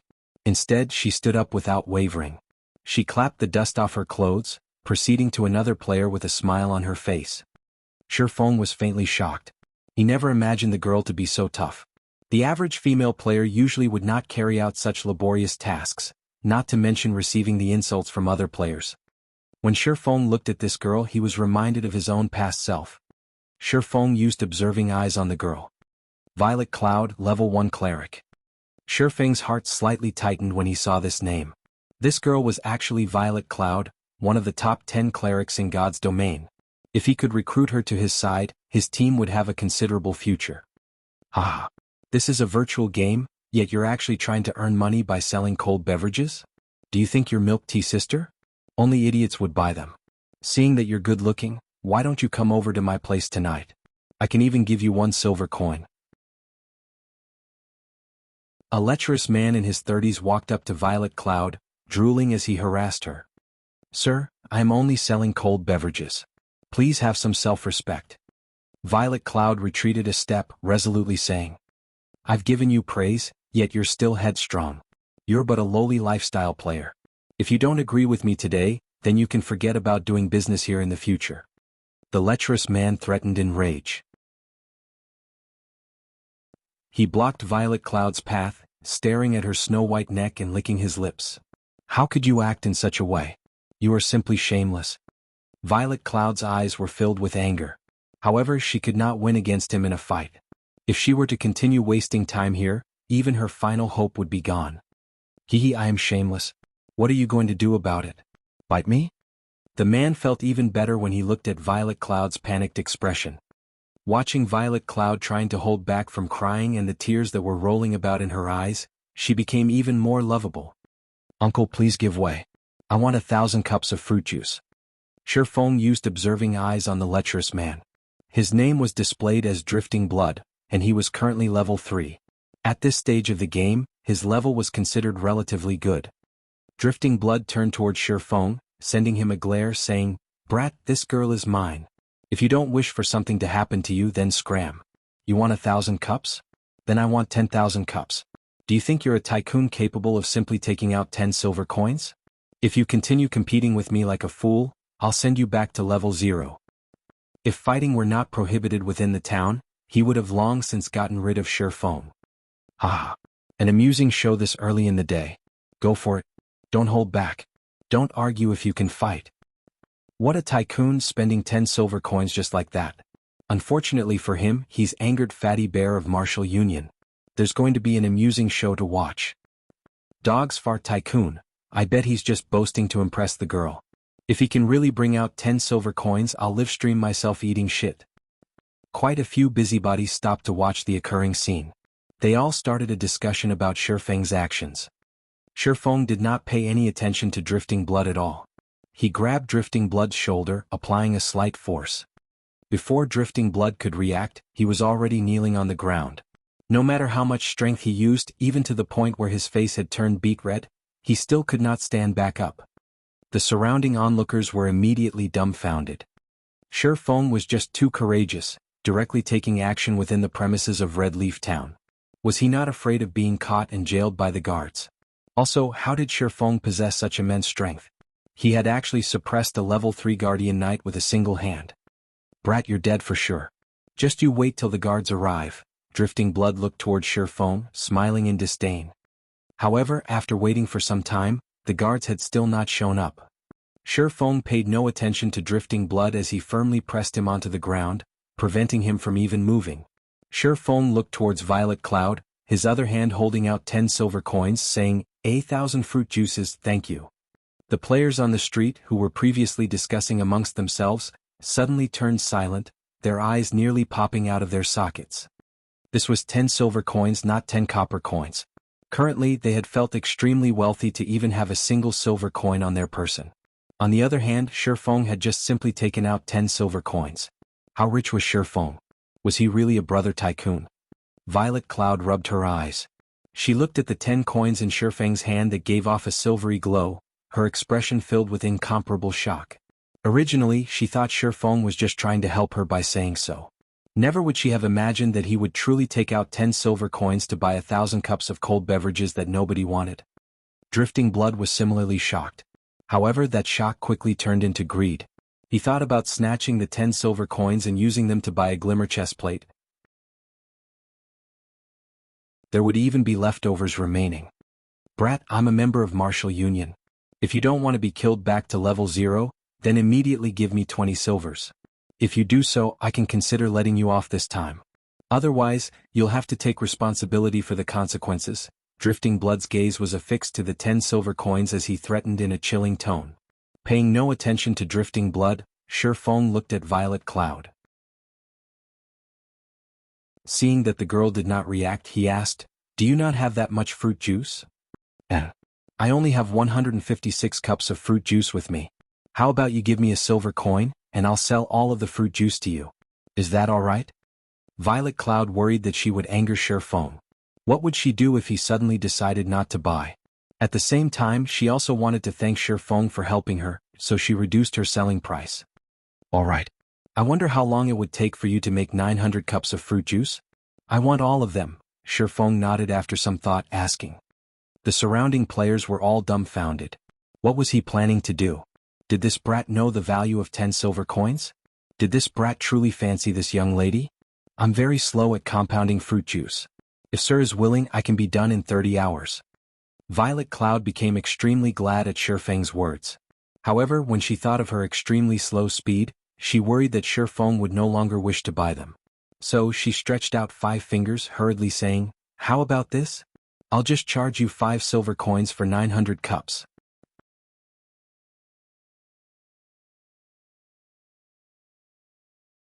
Chapter 60 NPC. Looking at Violet Cloud's panicked expression, Shifeng could not help but break into a laugh. No need. I can still afford to pay such an amount of money. If you really sold them to me for 5 silvers only, then you wouldn't be able to earn much. Shifeng waved his hand. Shifeng was not in a hurry to turn Violet Cloud into one of his subordinates. However, he was absolutely not going to let her go. If Shifeng acted too impatiently, he might cause her to grow suspicious of him. So, it was better to deepen their relationship first. Nobody could have imagined that Violet Cloud, one of the top 10 clerics in God's domain, would have such an appearance. A cleric god. That was a genuine tier 6 job. After 10 years passed, there were only a few who reached that standard. Even Fantasy Extinguisher was just a spirit saint, at the pinnacle of tier 5 10 years later. However, as a future cleric god, Violet Cloud was actually a lifestyle player during the initial periods of the game. It was such a waste of talent. Normally in God's domain, only players without any skills would earn money through methods other than killing monsters. However, the popular auxiliary jobs usually had very high requirements such as a lot of funds, coupled with extremely low success rates. It was extremely hard for a player to survive in such a way without the support of a guild. Meanwhile, auxiliary jobs such as chef was much easier. The cost to support it was also extremely low and players alone could be supported by it by themselves. If their talents were high and they were capable of creating delicious cuisines, they could still earn quite a lot of money in God's domain. However, delicious cuisines usually required advanced cooking recipes and materials. These items were hard to obtain, so trying to earn a lot of money would not be easy. It was truly hard to imagine that a future cleric god would be such a clumsy young lady. He recalled that Violet Cloud was one of the members of Ouroboros during her first 3 years in God's domain. When the snow goddess left Ouroboros, Violet Cloud similarly left the guild. From then on, she was just a solo player. When she had become a tier 4 great cleric, countless first-rate guilds tried recruiting her with shockingly high prices. Ouroboros also tried countless times to invite her back. Unfortunately, Violet Cloud did not pay attention to any of them. Her actions greatly angered those first-rate guilds. Since they could not obtain her, they would destroy her. Hence, they sent many experts to assassinate Violet Cloud. Unfortunately, not only did Violet Cloud not get destroyed, instead, she became even stronger. She massacred the players sent by these guilds, giving them a crushing defeat. Not long after, she advanced her job to Tier 5, becoming a brilliant cleric saint. This caused those first-rate guilds to become even more helpless. In the end, Violet Cloud became a Tier 6 cleric god. At that time, she searched for all those first-rate guilds to have her revenge. These guilds could only pay the price of blood to quell this matter. From then on, Violet Cloud became one of the top 10 cleric gods in the entire world. This incident caused the upper echelons of Ouroboros to greatly regret not asking her to stay all those years ago. As a result of this incident, everyone made fun of the inability of the upper echelons of Ouroboros. Instead of utilizing those with potential, they were only using those bootlickers whom they were fond of. In the end, they had missed the chance to become a super guild. However, Shifeng could not find a guild insignia on Violet Cloud's person right now. In addition to Violet Cloud's current appearance, Shifeng could guess Violet Cloud must have been discovered by the Snow Goddess later on, which in turn resulted in Violet Cloud feeling indebted to the Snow Goddess. Hence, Violet Cloud left Ouroboros when the Snow Goddess stopped playing God's domain. Meanwhile, Violet Cloud currently had yet to meet the Snow Goddess. It was the perfect chance for Shifeng to recruit her. Even if Violet Cloud was unskilled now, she had the potential to become a cleric god. As long as she was properly nurtured, she would definitely be able to become a cleric god in the future. Violet Cloud was no idiot. When she heard Shifeng saying so, she stared at Shifeng in a panic, both her hands covering her poorly developed chest as she retreated a step. "Sir, aside from selling fruit juice, I won't be selling anything else. If you are regretting it now, you can take back your money." Violet Cloud handed over the silver coins she had just received. However, her eyes still carried with them a hint of unwillingness as she did. At her time of despair, a person suddenly emerged saying that he wanted to purchase 1,000 cups of fruit juice. Moreover, he was even willing to wait for 30 hours without reducing her pay. She would not believe Shifeng had no ulterior motives, even if she were beaten to death. Forget Violet Cloud, even the surrounding players would not believe it.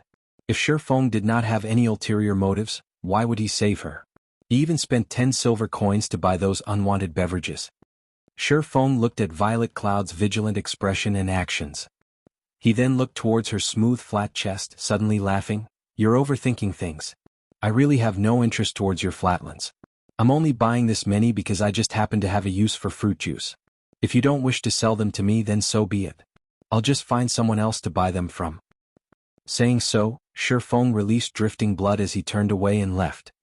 However, Drifting Blood was not willing to let Shifeng go. Shifeng publicly humiliated him by forcing him to kneel with just a single hand. Moreover, when has Martial Union been afraid of anyone? Since the guards didn't seem to be paying attention, it would be extremely easy to get rid of Shifeng. Thinking so, Drifting Blood pulled out a weapon and used charge at Shifeng. With his sensitive 5 senses, Shifeng naturally knew of Drifting Blood's actions. Shifeng spun around to face him, pulling out the abyssal blade and using parry. Drifting Blood's greatsword hacked at Shifeng's sword. Instead of hurting Shifeng, however, Drifting Blood was knocked back by 3 yards. The durability of the greatsword in his hands instantly reduced by 2 points, and he looked at Shifeng in shock. He did not understand how a person like Shifeng would have such great strength. Shifeng was like a beast in human skin. The surrounding players were similarly shocked. Drifting Blood was a berserker, so he must have definitely added a lot of strength points. He was also at level 3 similar to Shifeng, so how could the gap between them be so great? These players did not know, however, that this was still only half of Shifeng's real strength. After all, Shifeng could obtain 6 free attribute points for every increase to his level. It was 1.5 times that of an average player. Not to mention Shifeng's body was protected by bronze and mysterious iron equipment. There was even the powerful magic weapon. Even with just half of these aspects, Shifeng's strength far exceeded the average player. If Shifeng's strength had not been reduced by half, just by activating the strength hidden basic skill and the strength provided by the magic weapon, Shifeng could destroy that basic greatsword without a problem. Brat, you're courting death. See how I'll take care of you. Drifting Blood naturally would not believe that Shifeng was his match. He immediately stood back up, lifting his greatsword as he looked at Shifeng. Idiot. Shifeng sheathed the abyssal blade, having completely lost interest in Drifting Blood. Watching Shifeng store his weapon, Drifting Blood thought Shifeng had become afraid and wanted to beg for mercy. However, he would not forgive Shifeng. Drifting Blood further increased the power in his hands. Just as Drifting Blood was about to slash at Shifeng, he was immediately sent into a fainted state. Before Drifting Blood could turn around and curse the bastard that attacked him, he suddenly discovered 6 silvery white armored guards standing before him. Without saying anything further, the guards placed Drifting Blood in shackles.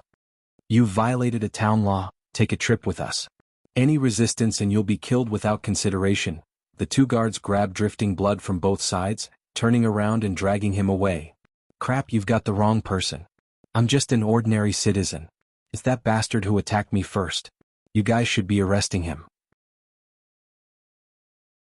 Drifting Blood continuously pointed at Shifeng, yelling injustice and rage. However, the guards paid no attention to his bellowing, taking him away immediately. Everyone was also in shock. Why did the guards only appear now? Moreover, they even apprehended the wrong person. What sort of situation was this, exactly? Could Shifeng actually be an NPC, a part of the nobility? Only nobles would have such authority. To the side, Violet Cloud had a blank expression on her face, unable to make sense of the situation. Why didn't the guards arrest Shifeng? Instead, they arrested Drifting Blood. Was Shifeng really a noble NPC? Violet Cloud's eyes were filled with reluctance as she watched Shifeng leaving. She bit her rosy lips, her delicate hands tightly gripping the hem of her shirt. Of course, she was not reacting so because of how handsome Shifeng was, but instead she was truly in need of money. Those 10 silver counts were too important to her.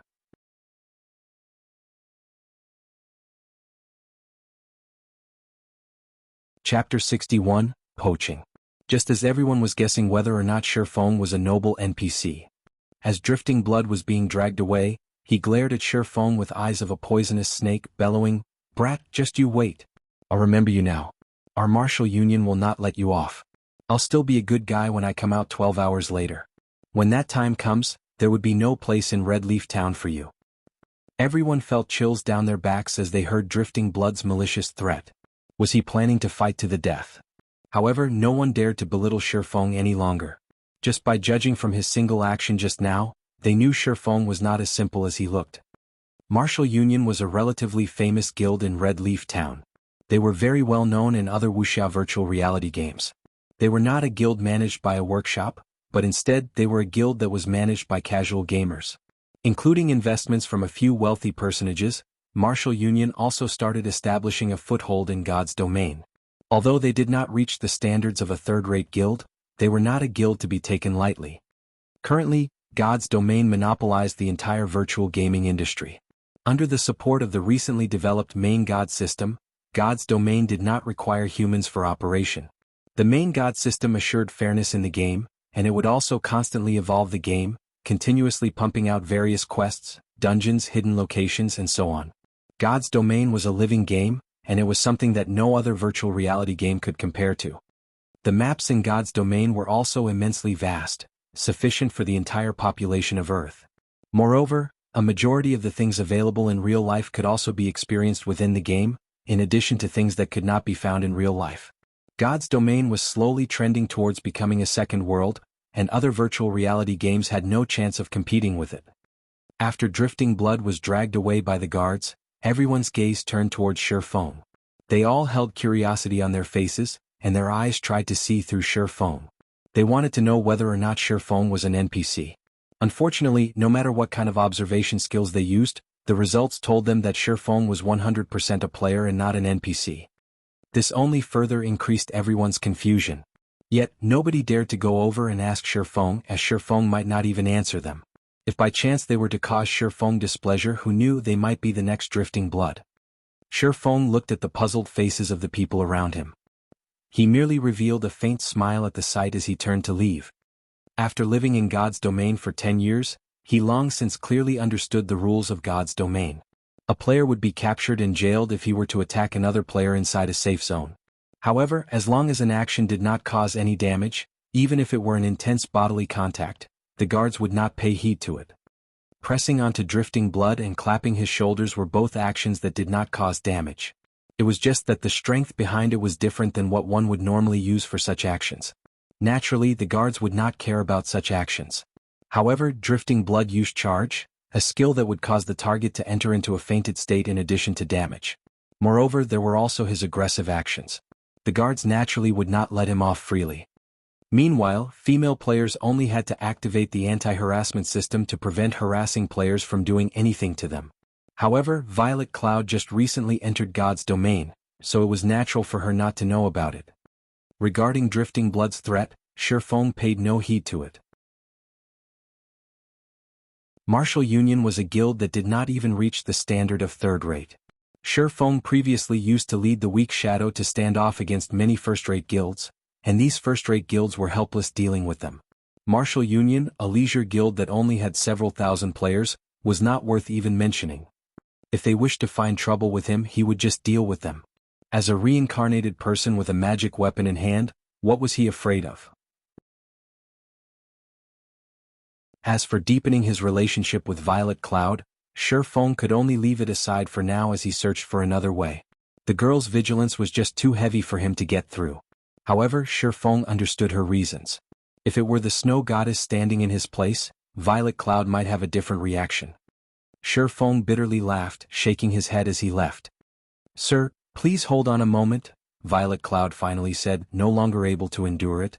The enticement of 10 silver coins was just too great. This was her biggest chance. If she were to miss it, what would happen to her sick mother?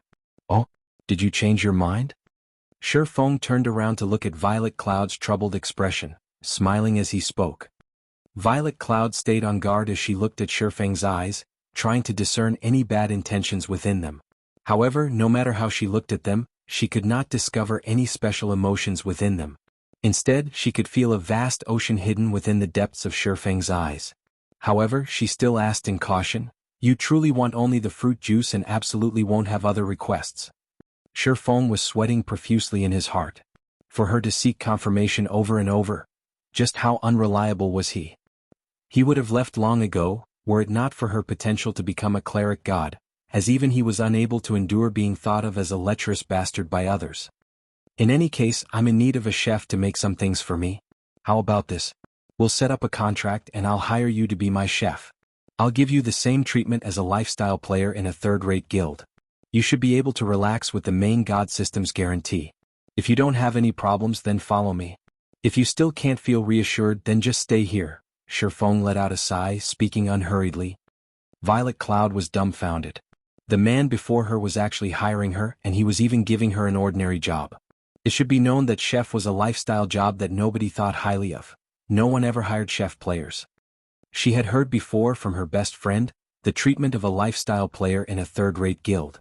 At that time, her friend even showed off that her boyfriend was a lifestyle player in a third-rate guild and how great the monthly treatment he received was. If he performed well, there would even be various kinds of benefits. The treatment was much better than many jobs that were available in real life, and this caused Violet Cloud to be extremely envious. "I'll follow you. However, I work very slowly. Is there really no problem?" Violet Cloud ground her teeth, deciding to agree with Shifeng. If she were to let go of this chance, what sort of future awaited her? Judging from his various performances, Shifeng did not seem like a bad person. Moreover, she was just a very ordinary female player. There was absolutely no need for him to conspire and trick her. This was a virtual world. If she did not reveal her address in real life, Shifeng would not be able to track her at all. Moreover, Shifeng would have to bear a great risk in doing so. "Follow me then.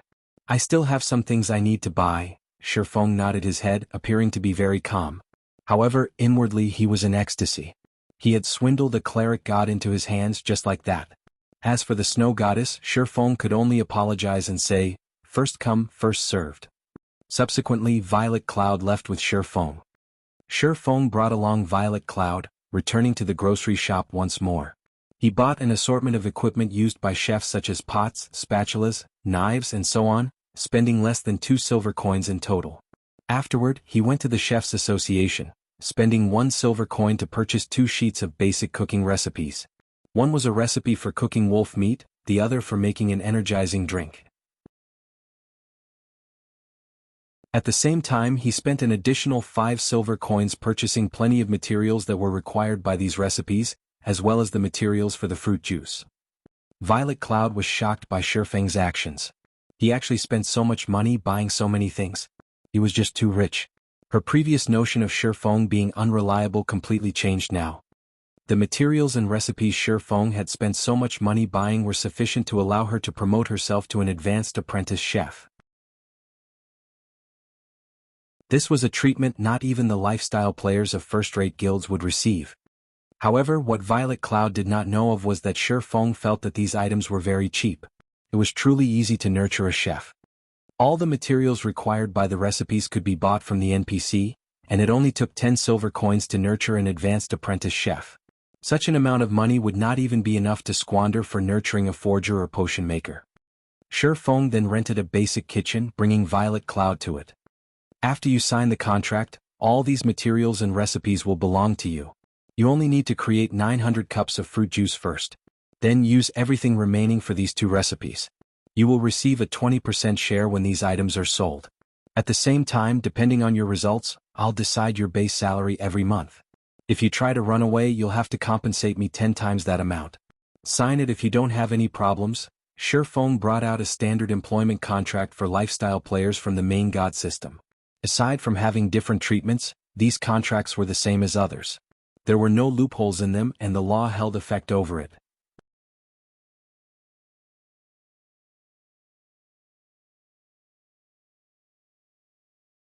Chapter 62, Moonlight Forest. Violet Cloud was in a daze for a long time after reading the contract. She believed she was in a dream. She heard before the treatment lifestyle players received in third-rate guilds. The treatment she would be receiving was definitely better than those lifestyle players. It was especially true for the base salary. Lifestyle players of third-rate guilds definitely did not receive such treatment. Why are you being so good to me? Violet Cloud looked at Shifeng with wide, teary eyes, asking. She wanted to know the reason. Don't misunderstand, I'm only in need of a chef. I've only hired you because I can see you're a very hard-working and earnest person. If you try to take advantage of the situation and fail to hit my requirements, then you can get lost. I'm not interested in nurturing someone useless. Shifeng suddenly spoke in a grave tone. He wanted Violet Cloud to know that it was not easy to become his personal chef. That was because people were bound to become wasteful when they constantly received things without effort. Violet Cloud was frightened after being told so by Shifeng. She lowered her head, no longer daring to ask any more silly questions. Judging from Shifeng's attitude, it was clear that he was indeed looking for a chef, and that she had just been chosen by chance. Hence, Violet Cloud lifted the pen and signed the contract. This was her final chance at escaping her desperate situation. She definitely must grab a hold of it. Boss, will I be making them here? Violet Cloud immediately entered her role, appearing very respectful. She took a look at her surroundings. The environment here was very good and it was also very peaceful. However, the rental for the basic kitchen was by no means cheap.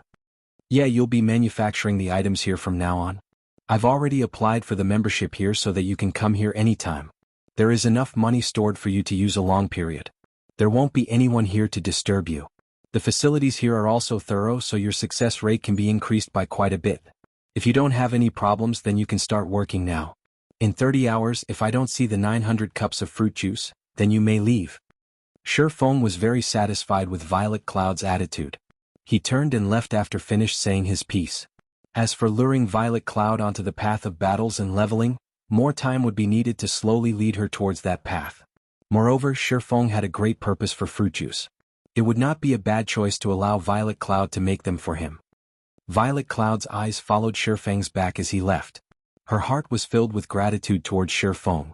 She made a firm resolution to work properly and to not disappoint her new boss. After leaving the Chefs' Association, Shifeng returned to the Forging Association. Currently, the number of forgers in the Forging Association was constantly increasing. These players formed small conversation groups, either discussing how to increase their success rates or discussing the struggle between hammer trading and the mysterious forger. The two had become the target of envy, as well as idols of worship for these players. Did you see the article posted by Hammer Trading just now? Of course I've seen it. I never imagined Hammer Trading would be so hot-tempered as to actually insistent on challenging the mysterious forger. He even declared that the first one to withdraw from this price war would be a son of a bitch. I truly envy them. They had actually obtained a bronze forging design. How great would it be if I could have one as well? At the very least, I could join a third-rate guild if I had one. What do you even know? I've heard the forgers that are in guilds saying that the drop rate for bronze forging designs is frighteningly low. Moreover, its success rate is also shockingly low. Currently, selling them for 3 to 4 silver coins per piece is just a complete loss. The glimmer chestplate with better attributes would create an even bigger loss. On the other hand, the various guilds are all in cheerful moods, even thanking Hammer Trading for his actions. Otherwise, how would they be able to buy bronze equipment at such low prices? Truthfully speaking, I dislike that Hammer Trading very much. Was it bad to let all forgers profit together? Why must he insist on challenging the mysterious forger to the very end, causing both sides to suffer? Hearing the discussions of these players, Shifeng entered deep thought. After a moment he revealed a faint smile. Judging from Hammer Trading's actions, it was clear that he was currently having a hard time. The silver coins in his possession were definitely insufficient, and he must be wantonly purchasing silver coins from the market right now. This would lead to a great increase in prices for silver coins, so it was the perfect chance for Shifeng to sell them. Shifeng wanted to thank Hammer Trading. If it were not for him, the market for equipment would not be as lively as it is now. Currently, there would be a large amount of silver coins entering his pockets every so often. Meanwhile, although Shifeng had spent quite a lot of it, the amount of money he possessed was still madly increasing. The money he possessed had already reached 3 gold coins. At the reception desk, Shifeng once more rented an intermediate forging room for 5 hours, starting a new round of forging and manufacturing. However, before he started forging, Shifeng entered the virtual center. He wanted to check the prices for God's Domain's game currency and sell some of the game currency he possessed. Just leaving it in his pockets was truly a waste. Shifeng was in the dark when he did not check, but the moment he did, he was shocked. Although there was a large number of players in God's Domain, the number of players who were selling the game's currency did not exceed 100. More importantly, the selling prices were astonishing. A single silver coin was selling for 60 credits. The price was at least double of that during Shifeng's previous life. However, the number of silver coins sold by these players were very small, mostly around 2 to 3 silver coins per player. Aside from the sellers, there were also players who were buying God's Domain currency in bulk. The lowest buying price was at 55 credits per silver coin, while the highest was at 58 credits per silver coin. That meant that a single silver coin in God's Domain was enough for Shifeng to eat in luxury for 2 days. It was because of this competition that caused the prices of silver coins to be so expensive. At the current stage of the game, so long as a person had a brain, they would know not to sell any of their game currency. On the other hand, there were many guilds who were purchasing game currencies in bulk at a reasonable price. There were only a scant few money farming groups and workshops who would sell some of their currency. However, the amount they sold was extremely low. Moreover, their prices were extremely high. Only as a last resort would the various guilds buy currency from these groups. However, these guilds knew the price competition for equipment was a great chance for them to reap some benefits. So, they would definitely purchase game currency in bulk. However, there was not that much game currency available for sale. They could only purchase the game currency sold at the virtual center. Moreover, where did the large amount of game currency flow to? A majority of it was definitely in Shifeng's pockets, while a minority was at the material merchant's side. That meant Shifeng was currently a big shot at selling game currency. Even a 100-man money farming group was far from being able to compare with Shifeng. Without hesitation, Shifeng immediately placed 3 gold coins up for sale, selling each silver coin at 60 credits. Shifeng still needed to collect the money to buy 2 virtual gaming helmets, so how could he be polite with these tycoons? Although the price was slightly high to obtain equipment, the many guilds in White River City will definitely buy them. When that time came, all these game currencies would eventually return to his hands. After settling this matter, Shifeng started focusing on forging equipment and manufacturing forging designs. 5 hours went by quickly. Shifeng once more forged more than 80 glimmer chestplates and 50 forging designs for the glimmer chestplate. The 200,000 EXP required by the teleportation orb had been filled, and his own experience had also increased by quite a lot. He was just 22% away from level 4 now, and he was just short of slightly more than 200 proficiency points before becoming an intermediate forging apprentice. In this forging session, the forging designs made were the most valuable when compared to the equipment made. Looking at the current popularity of the Glimmer chest plate, the various guilds were definitely in a rush to obtain their own bronze equipment forging design. They wanted to nurture their own forgers and create their own bronze equipment. After all, the drop rate of bronze equipment was extremely low. There were also not that many elite monsters available to hunt. In regards to the millions of players in White River City, the amount of equipment sold by Shifeng and hammer trading was insignificant. There were still swarms of players requiring the equipment. After leaving the forging room, the amount of money in Shifeng's pockets once more increased by a lot. Hence, Shifeng made a trip to the trade area, once more purchasing stones and hard stones.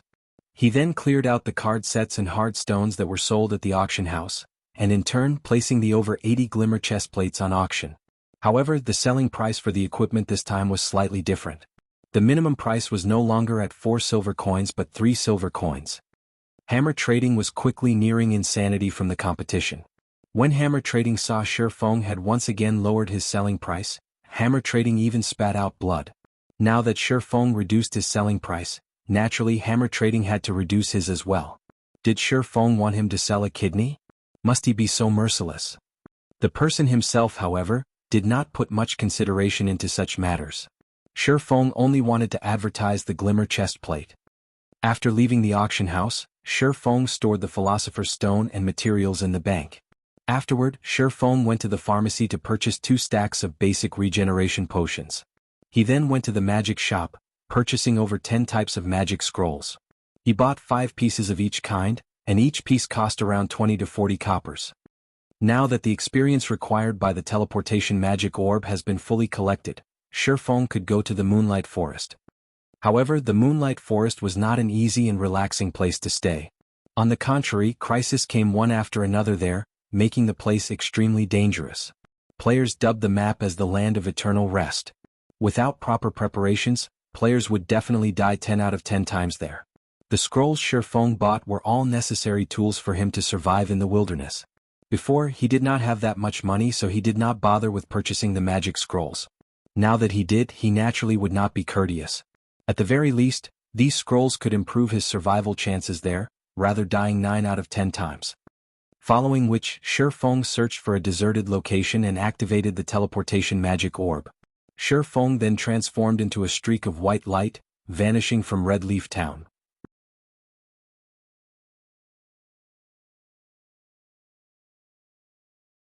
Chapter 63, Mountain Beast Fighter. The sky was a dull gray. A full moon shone, scattering faint silvery rays throughout the tranquil forest. From the crystal-clear lake, one could hear the croaking of frogs. Fireflies were dancing throughout the forest. The scene was like a fantasy from a children's fairy tale. This place was the Moonlight Forest, also known as the Land of Eternal Rest by players. The moment Shifeng arrived at this place, the first thing he did was take out an isolation scroll. Immediately he activated the magic contained within the scroll. The dazzling magical runes written on the scroll came rushing out, and Shifeng's body suddenly became blurry. If looking from a far distance, it was very hard to notice Shifeng's existence. Each isolation scroll cost 40 copper coins. It was practically the entire fortune of an average player. Although the price was high, its effects were remarkable. The isolation scroll could greatly decrease a player's sense of presence, making it hard for surrounding enemies to discover them. The scroll had a duration of half an hour, and it was a must-have tool when exploring dangerous areas. Although it was not as effective as an assassin's stealth, it was better than nothing for jobs that did not possess stealth. When the isolation scroll was used, within a 30-yard radius, players would not be easily discovered by common monsters below level 15. Unless, of course, said player was courting death and attacked the monster. Following which, Shifeng infiltrated the forest. He headed towards the central region of the Moonlight Forest in search of moonstones, wanting to remove the hateful curse even a little faster. The Moonlight Forest was a level 9 monster area. Its location was not in Starmoon Kingdom, but an isolated space. Every city had a teleportation gate directed towards the Moonlight Forest. In Shifeng's previous life, over 90% of the level 9 players in God's domain would grind for treasure here. However, even if a player were already level 10, the place would still massacre them. That was because the monsters here usually stayed in groups of 3 to 5, and they possessed powerful skills. A single misstep could cause a party wipe. Even so, players would still persevere, rushing to their deaths over and over as if they were possessed. As a result of the constant deaths, the Moonlight Forest was referred to by others as the Land of Eternal Rest. Meanwhile, the reason these players would persevere to such a degree was mainly that the monsters here dropped gemstones. Moreover, the drop rate was relatively high. The number of treasure chests here was also high. As long as one found a treasure chest, there was an 80% chance to obtain gemstones. Gemstones were very valuable in God's domain. The reason being, they were able to increase the attributes of a piece of equipment. Depending on the color of the gemstones, the attributes they increased were also different. Red increased strength, yellow increased agility, blue increased endurance, purple increased intelligence, and green increased vitality. A Tier 1 gemstone could increase an attribute by 2 points. However, such an amount must not be belittled. A piece of bronze equipment could have 1 gemstone embed into it, whereas a piece of mysterious iron equipment could have 2 gemstones into it. If every piece of equipment worn by a player were outfitted with gemstones, a number of accumulated attributes would be very terrifying. That was why the demand for gemstones was extremely great. The prices of gemstones would always remain high, causing many players to take the great risk of farming gemstones at the Moonlight Forest. Moreover, there were various resources such as herbs, rare food materials, and so on in the Moonlight Forest. However, the most well-known part about the Moonlight Forest was still the 50-man dungeon, the Sleeping Fortress, that resided there. The dungeon was also the location to exchange card sets. However, only after the dungeon had been cleared by a team, would players of the same area be allowed to enter the dungeon to exchange their card sets. However, Shifeng's current goal was not the card sets but the moonstones. The moonstones could only be found in the core area of the Moonlight Forest. Only Shifeng could not help but be careful when taking action. Not mentioning the extreme dangers found in the Moonlight Forest, Shifeng was just level 3 right now, and he was entering a level 9 monster area. If he were to die an accidental death, then the 200,000 EXP he collected would be for naught, and he would have to start collecting it all over again. He had yet to reach level 10, so he could not activate the teleportation gate found in cities. If he were to die, his only choice was to return to Red Leaf Town. If he wished to return to this place, his only choice was to collect the required experience. Currently, Shifeng was far behind the leading experts regarding level. It would be an absolute nightmare if Shifeng were to die once and have to collect another 200,000 EXP. Just after entering the forest, Shifeng could see level 9 shadow leopards hiding either up in the trees or in the bushes, each of them prepared to ambush their foe. If it were not for the isolation scroll, Shifeng would have long since been discovered. Shifeng naturally wasn't an opponent for a level 9 monster, so he could only avoid them. Besides, his goal here was not to kill monsters, and even more so, there was no need for him to pick a fight with the shadow leopards. Shifeng carefully circled the shadow leopards one after another. After spending more than an hour doing so, he arrived at a wide and towering forest made of stone. In this stone forest existed a group of battle maniacs called mountain beast fighters. They were a group of tenacious warriors that did not fear suffering. The thing they loved most was battling, and the fiercer the better. At the same time, they were also guarding a large pile of treasure, and amongst the treasure was the rarely seen moonstone. However, the entire stone forest was filled with these armored, gigantic creatures. Wielding a spiked club the height of 2 people, these creatures patrolled the stone forest, preventing anyone from entering. If Shifeng were to set foot in the stone forest, there was a 100% chance for him to be discovered. At that time, a group of those mountain beast fighters would come rushing over, and a swing from each of those spiked clubs would easily turn Shifeng into meat paste. Mountain Beast Fighter, Common Rank. Level 9. HP 1100/1100. Looks like I can only clear the way slowly. After searching for half a day, Shifeng still could not find any safe way to penetrate the heart of the forest. His only choice was to kill his way there. Shifeng could not help but admit that the difficulty of an epic quest was indeed very hard. This was just the beginning, yet he was already required to face off against the level 9 mountain beast fighters. He did not know what kinds of challenges he would meet further down the line. Fortunately, he was very familiar with the terrain of the Moonlight Forest. He knew many methods to deal with the beast warriors before him. The mountain beast fighters were abnormally powerful, and their attacks were out of the ordinary. Even shield warriors and guardian knights of an equal level were unable to take more than a few hits from them. However, their bodies were enormous, resulting in their movement speed being relatively slow. In Shifeng's previous life, there were many elementalists who used Frost Arrow to reduce their speed. They then utilized the unique terrain of the stone forest to avoid the attacks from the spiked clubs, kiting and killing the mountain beast fighters. Following which, this stone forest became a holy ground for ranged players. Mountain beast fighters could be seen being kited through various means throughout the stone forest.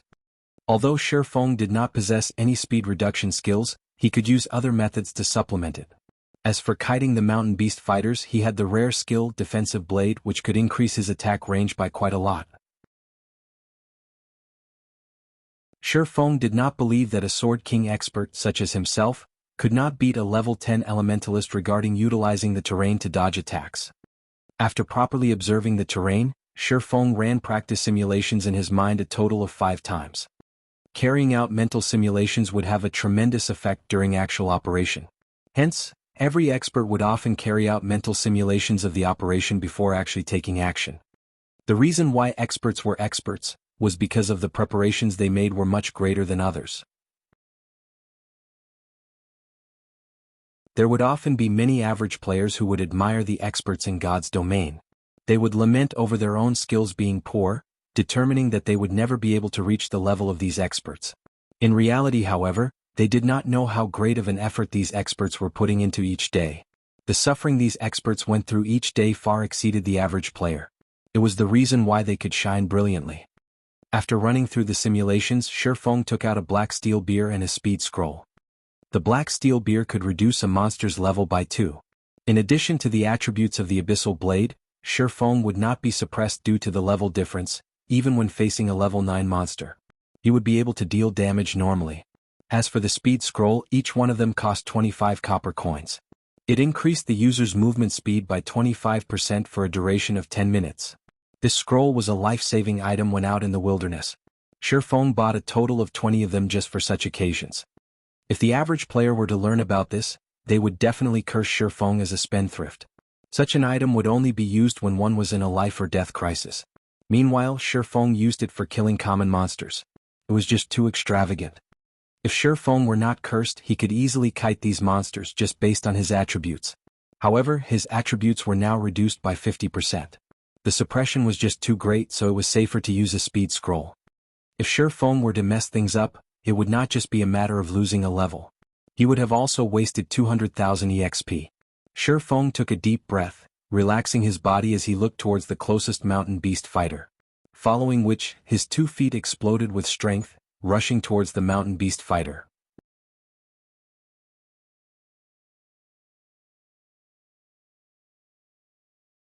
Chapter 64, Silver Moon Set Equipment.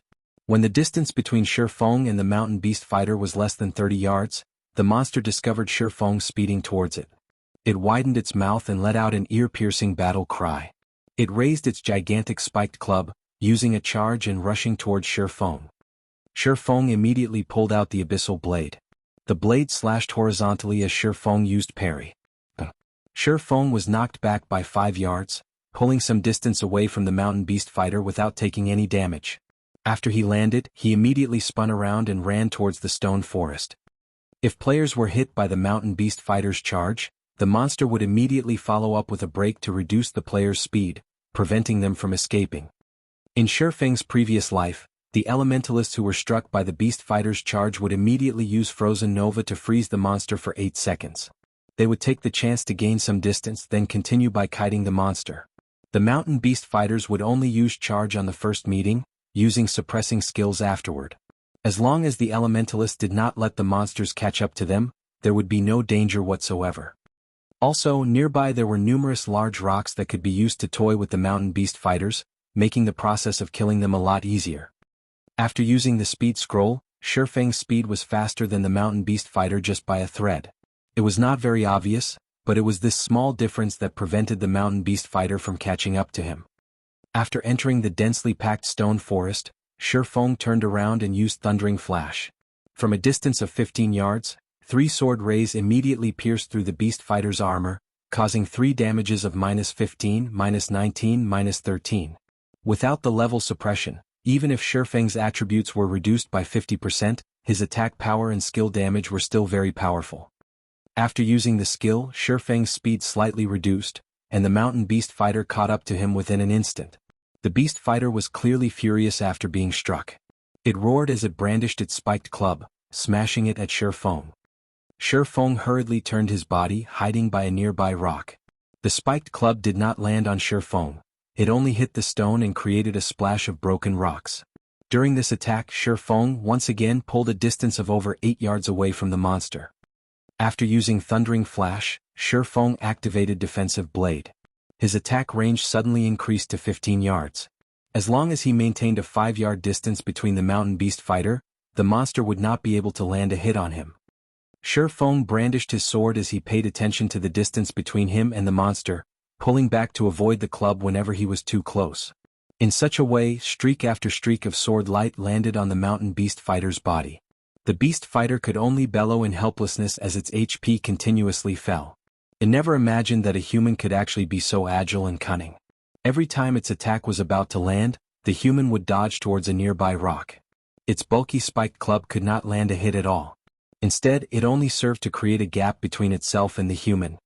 Just when the mountain beast fighter's HP went below 7%, another mountain beast fighter suddenly appeared from behind a rock. It blocked Shifeng's path, using charge at him. Scram!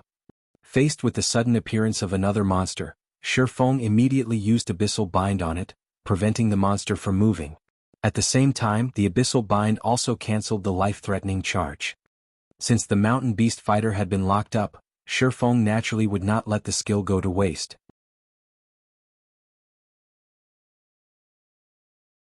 He immediately used Wind Blade, instantly shaking off the low HP mountain beast fighter, and his blade landed on the bound mountain beast fighter's neck. Shifeng continued by using Double Chop, causing a bleeding effect on the monster. He then used another chop on the monster. Just within 3 seconds, Shifeng had taken away 16% of this mountain beast fighter's HP. Seeing as the low HP mountain beast fighter was about to catch up, Shifeng dodged and arrived at behind the restricted beast fighter. He raised the pitch-black abyssal blade high, abruptly slashing down. Thundering Flash. Above the heads of both mountain beast fighters, 3 consecutive damages of -16, -19, -23 appeared. The low HP beast warrior fell to the ground with a bang. System: mountain beast fighter killed. Level difference of 6. EXP obtained increased by 600%. Obtained 36 EXP. Such an amount of experience could be considered negligible to Shifeng, who was currently level 3. On the other hand, the proficiency points for using skills were gained much faster. Every use would definitely increase the skill's proficiency by 3 points. This allowed Chop to quickly rise to level 3. In addition to the Abyssal Blade's attributes, Shifeng's Chop was now level 5, its might greatly increasing. Double Chop had also risen to level 2, and if the skill were used through the Abyssal Blade, it would be a level 4 Double Chop. The damage caused by the bleeding effect also increased significantly. The restricted mountain beast fighter bellowed. It finally broke free from the chains and it wanted to annihilate Shifeng. However, Shifeng gave it no chance. He immediately distanced himself 5 yards away from the monster and continued kiting it. Although the defensive blade had a long cooldown and a short duration, by using Thundering Flash, Double Chop, and Parry in concert, Shifeng could still slowly grind the mountain beast fighter down. Not a minute later, another mountain beast fighter fell. However, the mountain beast fighters did not reward Shifeng with anything special. There were only 3 pieces of hard stone and 2 copper coins. On the other hand, killing these mountain beast fighters was a good way to grind skill proficiency points. Subsequently, Shifeng advanced forward while killing mountain beast fighters. These monsters had a short respawn time, so from time to time, Shifeng would attract 2 to 3 of these mountain beast fighters. Fortunately, the stone forest had narrow spaces. This resulted in the beast fighters blocking each other's path, their numbers causing their speed to reduce instead. Seeing this, Shifeng had sudden inspiration. He started luring more and more mountain beast fighters, and within a short moment he had lured over 20 of these monsters. The monsters chased after Shifeng as a group, but the narrow pathways of the stone forest prevented them from even stretching their bodies. Just a slight movement and they would run into the other mountain beast fighters. Such a situation allowed Shi Feng to become much more relaxed. Shi Feng constantly used Thundering Flash and various other skills to burn off the HP of the mountain beast fighters behind him. Shi Feng kept luring new mountain beast fighters as he attacked the ones behind him. In such a way, Shi Feng's skill proficiency points increased without stop. After 3 hours, Thundering Flash had risen to level 3, Chop had risen to level 5, Double Chop to level 4, Wind Blade to level 3, Defensive Blade to level 2 and Windwalk to level 2. This increase allowed Shi Feng to kill monsters with greater ease. With the increase from the Abyssal Blade, the damage from a single Thundering Flash could take away over 90 HP from each mountain beast fighter. A chop could also cause more than 60 points of damage. The bleeding damage caused by Double Chop was also very powerful. However, Shi Feng's level remained at 3. He was still quite a distance away from level 4. If it were not for the curse, he would have long since risen in level. Looking at the ground littered with mountain beast fighter corpses, Shi Feng decided to take a rest and pick up the loot. Otherwise, all these corpses would become too much of a hindrance. In God's domain, if a player did not pick up the loot, the monster's corpse would require 24 hours before it was removed by the system. The loot from hundreds of mountain beast fighters was extremely shocking. Just from the money dropped, there was already more than 4 silver coins. There was also a lot of materials. As for the moonstones, 7 pieces were dropped. It was still quite a distance away from 30 pieces. Moreover, a few pieces of level 7 to level 10 common equipment also dropped. Isn't this a piece of the Silver Moon set equipment? Shi Feng picked up a silvery white helmet from the ground, slightly shocked. Silver Moon helmet, bronze plate armor. Equipment requirement: Strength 35. Defense plus 43. Strength plus 5, Agility plus 4, Endurance plus 4. Battle recovery plus 1. Durability 40/40. Limited to berserkers and swordsmen. This helmet was 1 out of 5 pieces of equipment belonging to the Silver Moon set equipment. As long as 2 pieces of the set were collected, the first set effect could be activated. 4 pieces of equipment were required for the second set effect, while all 5 pieces were needed for the third set effect. Each set effect was better than the previous. The Silver Moon set equipment was regarded as one of the best set equipment for berserkers and swordsmen below level 10. However, its drop rate was extremely low, and it was extremely hard to gather a complete set. Unlike other equipment, the Silver Moon set equipment did not possess a level limit. It was only limited by attributes. So long as a player fulfilled the required attributes, they would be able to wear it. Suddenly, Shi Feng grew a great interest towards the Silver Moon set equipment. Maybe it was because the map had yet to be populated, so the drop rate right now was so high. If Shi Feng were to miss out on this chance, he would definitely regret it in the future. 35 points in strength. To the average player, they would most likely need to reach level 8 or level 9 before they would be able to wear this equipment. However, with Shi Feng's attributes, he would be able to wear it as long as he removed the curse and reached level 5. If he were to collect the complete set, his attributes would literally soar to the sky. At that time, killing a level 5 shield warrior with a full body of bronze equipment would just be child's play. Just the thought of it excited Shi Feng.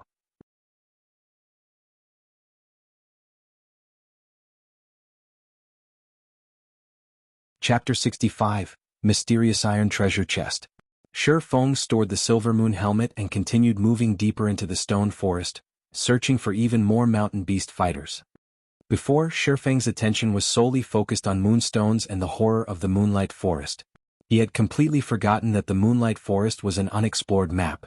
The treasures here were bountiful beyond comparison. It was just that, in Shi Feng's previous life, when he arrived at the Moonlight Forest, the place had long since been ransacked by those experts of first-rate and second-rate guilds, leaving only scraps behind. Even then, Shi Feng still had to compete with the other guilds for them. As for the average players, they didn't even have the chance to obtain those second-hand goods. By the time the average players arrived, who knew how many times the Moonlight Forest had been ransacked? However, these players still treated this place as a treasured land. One could imagine just how attractive the untouched Moonlight Forest was. Now that he was here, a step ahead, those first-rate and second-rate guilds would not have their turn. He would personally explore every corner of the Moonlight Forest and plunder everything, letting those guilds have a taste of getting second-hand goods. 2 hours later, Shi Feng finally arrived at the core of the stone forest. On his way here, Shi Feng continuously killed mountain beast fighters, obtaining 3 more pieces of moonstone and a lot of money and materials. By chance, Shi Feng had discovered a camp made by the mountain beast fighters. The camp was guarded by mountain beast fighters on all sides, and just a rough calculation told Shi Feng that there were over 40 of these monsters. Moreover, there were several squads of mountain beast fighters patrolling near the camp. All in all, their numbers totaled past 100. The mountain beast fighters' camp was where they stored their treasures. Many guilds would often send teams consisting of 20 elite players to do a sweep on the various monster camps in the Moonlight Forest. Their harvests every time they did so were relatively good. Meanwhile, the mountain beast fighter camp in front of Shi Feng had never been raided before. There was definitely a great treasure in there. Shi Feng might even be able to finish collecting the required moonstone and obtain many tier 1 gemstones and equipment. However, every monster camp was not easy to deal with. If there were not a lot of rocks here, Shi Feng would not have paid any attention to the camp and would have most likely turned around and left already. But the rocks here were much more concentrated. The pathways surrounding the camp could, at most, fit 2 beast fighters, while the narrower places could only fit 1. It was definitely a good location to grind mountain beast fighters. It would be a great pity if Shi Feng were to give up here. Hence, Shi Feng picked a few small pieces of stone from the ground and stealthily closed in on the monster camp. To prevent unexpected elements, Shi Feng decided to lure all the mountain beast fighters in one go. Otherwise, if he were to meet up with another group of mountain beast fighters during his kiting, he would definitely drop dead. The important factor when luring these mountain beast fighters was finding a way to deal with their charge. If that were not properly handled, Shi Feng would end up dead from the unlimited charges. He had personally been met with such a scenario before. His strength at that time had clearly exceeded the monsters by a large leap, yet the monsters charged at him one after another, placing him in a fainted state until he died. Although each mountain beast fighter only used charge once, hundreds of those monsters still meant hundreds of charges. Trying to get them to charge all at the same time was extremely difficult. With his current HP, Shi Feng would not last 2 hits under the mountain beast fighter's assault. Hence, he absolutely cannot make a mistake. He needed to let all the mountain beast fighters simultaneously use charge at him, then avoid the follow-up damage. Only then would he have a chance to get rid of all these mountain beast fighters. He needed to get a good grasp on the timing when all the mountain beast fighters rushed over. Otherwise, instead of grinding monsters, he would be the one beaten to a pulp. However, Shi Feng still held confidence in himself. After all, he was once a sword king and a first-rate expert. The mountain beast fighter on guard used its furry hand to caress its beloved Nuedo. It stood up high on the wall. Its blood-red eyes were constantly surveying its surroundings. As long as it discovered an intruder, it would immediately charge over and let its blade enjoy a delicious meal. Suddenly, a stone flew towards the mountain beast fighter, striking its head. When the beast fighter turned its head towards the direction the stone came from, it discovered a human a distance away. There was also a piece of stone in the human's hand. Then, the beast fighter caressed its head that had been struck, suddenly entering a burning rage. A mere ant dared to throw a stone at it. Oh, oh, oh. The roar from the mountain beast fighter alarmed the entire nest of monsters. Mountain beast fighters came rushing out of the camp, one after another, all of them rushing to kill Shi Feng. Meanwhile, Shi Feng continued throwing stones towards the other squads of mountain beast fighters. In just a short moment he had enraged all of those monsters, causing them to rush at him. Seeing over 100 mountain beast fighters running towards him, Shi Feng remained unhurried. He used Phantom Kill, allowing his doppelganger to run into the stone forest while he faced off with the monsters. Not to mention Shi Feng alone, even a 20-man elite team would not be able to handle over 100 mountain beast fighters at the same time. As the distance between Shi Feng and the mountain beast fighters shortened, Shi Feng's heart madly beat. His actions this time were insane. If there were even the tiniest mistake, only death awaited him. It had been a very long time since he had done something so exciting. His blood boiled and his 5 senses grew even more sensitive. When the mountain beast fighters were no more than 30 yards from Shi Feng, a majority of the beasts were within the range to use charge.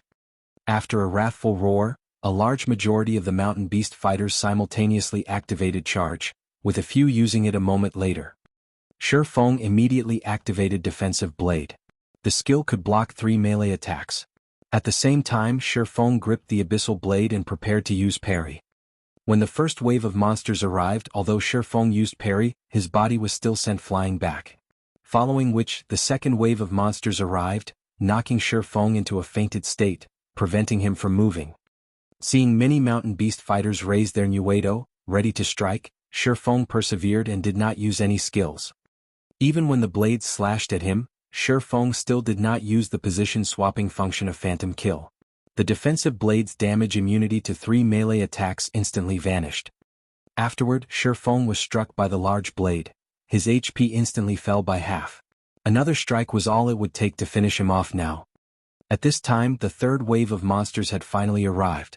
Shifeng once more entered a fainted state, the blade of the second Uedo just before his eyes. Substitute. Shifeng shouted in his mind. Within an instant, Shifeng and the doppelganger in the stone forest swapped places. After the blade slashed the doppelganger, the charge of the fourth and final wave of monsters arrived. The doppelganger was simply beaten to death. Meanwhile, Shifeng, who was hiding in the stone forest, immediately took out a bottle of basic regeneration potion. He gulped it down in one go, a sweet and sour taste permeating throughout his mouth.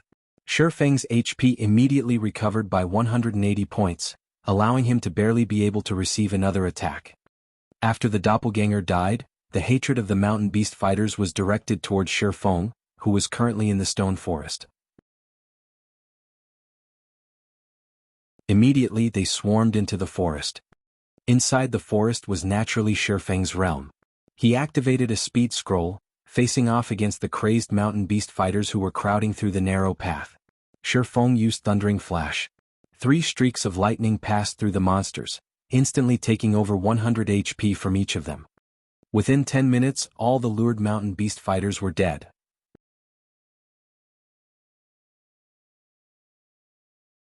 At the same time, the remaining thread of experience Shifeng needed to reach level 4 had been filled up. He finally reached level 4, catching up to the second-tier players. Shifeng placed all 6 attribute points into strength. Currently, damage was his priority. After cleaning up the loot, Shifeng actually obtained another piece of the Silver Moon set equipment, a Silver Moon leg guard. He had also obtained 7 pieces of Moonstone, 2 Tier 1 gemstones, and all sorts of materials and common equipment. His harvest was relatively good. However, the most bountiful treasure was not these items. The main focus remained within the camp's storehouse. After all, mountain beast fighters loved to place their collected treasures in the camp's storehouse. After cleaning up the drops, Shifeng quickly ran into the camp. He wanted to see just what sort of treasure was awaiting him inside the storehouse. As expected for the first time, there really is a lot of treasure. From afar, Shifeng could already see a few large treasure chests placed inside the storehouse. Amongst them there was even a pitch-black mysterious iron treasure chest. Filled with excitement, Shifeng was just about to enter the storehouse and take a look at the items within the treasure chests when he heard a loud roar. Ow! Ow! Ow! A mountain beast fighter who was 3 sizes larger than its peers, rushed out from within the storehouse. The monster was covered in silver armor, and both its hands wielded a gigantic axe. Both its blood-red eyes stared tenaciously at Shifeng.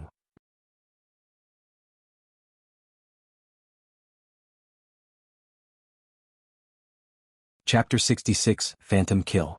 After this silver-armored mountain beast fighter rushed out, before Shifeng could observe it, it had already thrown its incomparably heavy mountain-splitting axe. The axe flew like a rocket, reaching Shifeng in an instant. Everything happened too quickly, too suddenly. If it were an average player in this situation, their head would have parted with their body before they could even react. However, Shifeng was not an average player. He pulled out the abyssal blade with great speed, and the moment before the axe could hack at his neck, he parried this flying death axe. The collision between the giant axe and the long sword did not produce any sparks, only the sound of an explosion. Shifeng's entire person was sent flying back over 10 yards. Following which, the giant axe landed on the ground, deeply penetrating the earth. Its landing caused the earth to start shaking. Could be seen just how heavy this giant axe was. Moreover, the silver-armored mountain beast fighter who could simply throw this giant axe was even more terrifying. Such strength did not exceed the normal mountain beast fighters by just a level. After landing, Shifeng immediately used Observing Eyes on the new monster. Mountain Beast Warrior, Special Elite. Level 10. HP 3500/3500. Shifeng immediately understood the Mountain Beast Warrior's strength after taking a look at these numbers. Without saying anything further, he turned tail and ran. What a joke. Directly battling against a level 10 Special Elite was literally suicide. When meeting a special elite in the Moonlight Forest, players didn't have to consider whether or not they could kill it, rather whether or not they could run away. The Mountain Beast Warrior was stronger than the Mountain Beast Fighter by more than a notch. Not only regarding strength but its speed and flexibility were also greatly increased. It would not be easily toyed with like the Mountain Beast Fighters. If Shifeng did not use parry to defend against the axe, then even if he had blocked the attack with the Abyssal Blade, he would still end up dead. The gap between their strength was just too huge. Although Shifeng wished to escape, the Mountain Beast Warrior had no plans to let this intruder go. It used charge to rush at Shifeng, picking up its giant axe along the way. The way it picked up the weapon was as if it were picking up a leaf, effortless. Seeing that the Mountain Beast Warrior had used charge, Shifeng knew he could not shake it off. He turned his body around in mid-air, pointing his sword at the Mountain Beast Warrior. Abyssal Bind. Within an instant, the Mountain Beast Warrior who was swiftly rushing at Shifeng was restricted by pitch-black chains. It could not move even a muscle, only helplessly stare at Shifeng. Shifeng did not dare stay any longer. He activated Windwalk, leaving the campsite at high speed and fleeing into the stone forest. With the added speed from Windwalk, the Mountain Beast Warrior had no chance of catching up to him. About 20 seconds later, finally broke away from it. Shifeng turned his head around to take a look, discovering the Mountain Beast Warrior already turning around and heading back to its camp. Thereupon Shifeng let out a breath of relief. If it had continued chasing, Shifeng's Windwalk would have timed out. His luck was truly rotten. There was actually a special elite inside the campsite. In his previous life, there were no monster camps that were guarded by a special elite. There would only be the occasional normal elite monster. Shifeng felt unfortunate for losing the mysterious iron treasure chest. Currently, Blackie's communication arrived. Brother Feng, all of our members have reached level 4. Moreover, we obtained a lot of our equipment and skill books. Everyone has learned quite a few skills and our strength has greatly increased. Unfortunately, our leveling speed from grinding gnomes has greatly decreased. When will you be coming over to carry us through the hell mode of the Deathly Forest? Our fighting spirits are all sky high right now, and we're just waiting for your command, Blackie laughingly said. All of you are level 4? Shifeng entered a deep thought, trying to think of the next task for Blackie and the others to do. After some thought, Shifeng thought of a good location. Blackie, you guys should stop grinding gnomes and return to town to tidy up your bags. Go to the level 5 area, the Red Leaf Forest. Follow this marker and grind forest wolves. The wolf meat and wolf skins are good stuff. The more you grind, the better, as all the drops can be sold, fattening your wallets.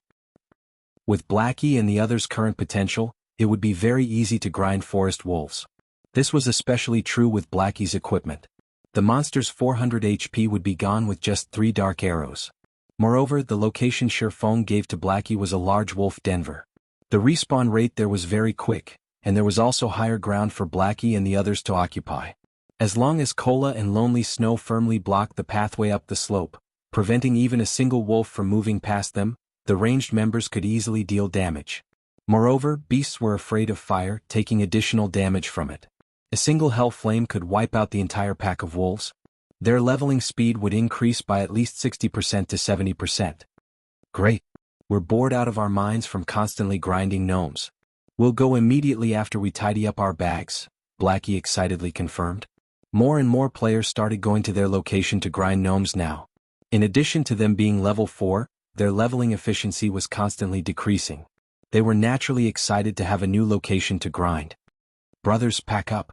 We won't have to compete with them anymore. Let's go play in a new location, Blackie said to the others after cutting off the call. Everyone stopped fighting over monsters with the other players when they heard Blackie say so. They cheerfully left this place with Blackie.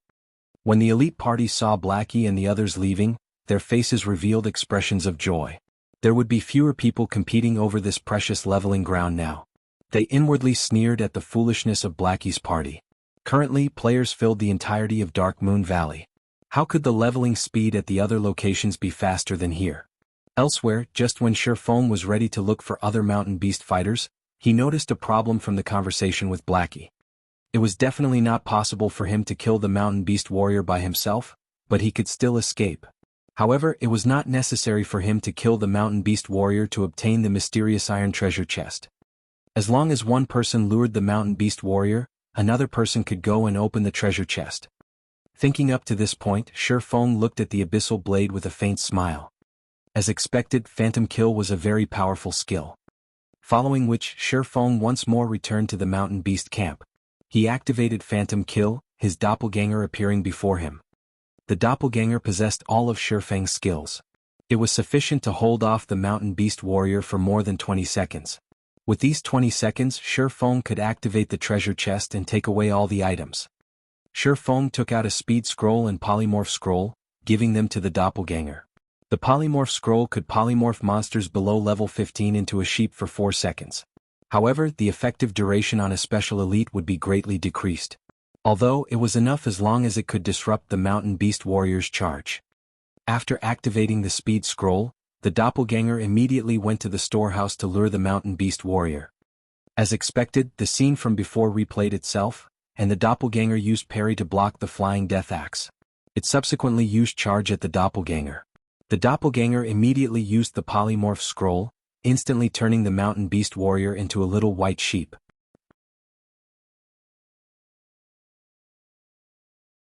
The mountain beast warrior reverted to its original form in less than a second. It then chased after the doppelganger, entering deep into the stone forest. The mountain beast warrior's speed was slightly faster than the doppelganger, but the doppelganger activated Windwalk, its speed and the distance between them increasing once more. A short distance away, Shi Feng watched as the mountain beast warrior departed from the campsite. He let out a small chuckle, similarly activating Windwalk as he rushed into the storehouse. This time, there were no monsters present to interrupt him when he entered the storehouse. Shi Feng first went up to the mysterious iron treasure chest, opening it. The treasure chest needed time to be opened. 1 second. 2 seconds. The loading bar for the treasure chest was still going, causing Shi Feng to become slightly nervous. The time his doppelganger could delay was limited. Aside from the mysterious iron treasure chest, there was still one more bronze treasure chest and 3 common treasure chests. Time was of the essence. As long as he opened a treasure chest now, it would not be possible to lure the tiger out of the mountain the next time around. After all, special elites possess their own intelligence. Hurry, hurry! Shi Feng impatiently looked at the loading bar. 10 seconds later, the mysterious iron treasure chest opened. At the same time, a wrathful roar came from the stone forest. It would seem that Shi Feng's actions had been discovered. Looking through the doppelganger's vision, Shi Feng could see that the mountain beast warrior no longer paid the doppelganger any attention. Instead, it ran back towards the camp storehouse. Without pause, Shi Feng immediately stored all the items in the treasure chest into his bag. He then continued to open the bronze chest. The bronze treasure chest's loading bar started to move slowly. To Shi Feng, every second right now was crawling by. Meanwhile, the sound of the mountain beast warrior's bellow was getting closer and closer.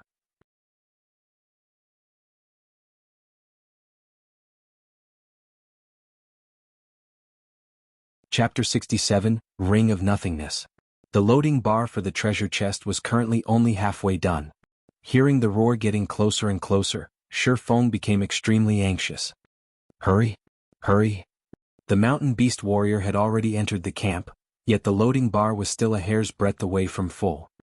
When the mountain beast warrior saw Shi Feng opening the treasure chest, its large pair of eyes turned crimson red. It aimed its giant axe at Shi Feng, throwing it at him. It could not help but wish for Shi Feng to go to hell immediately.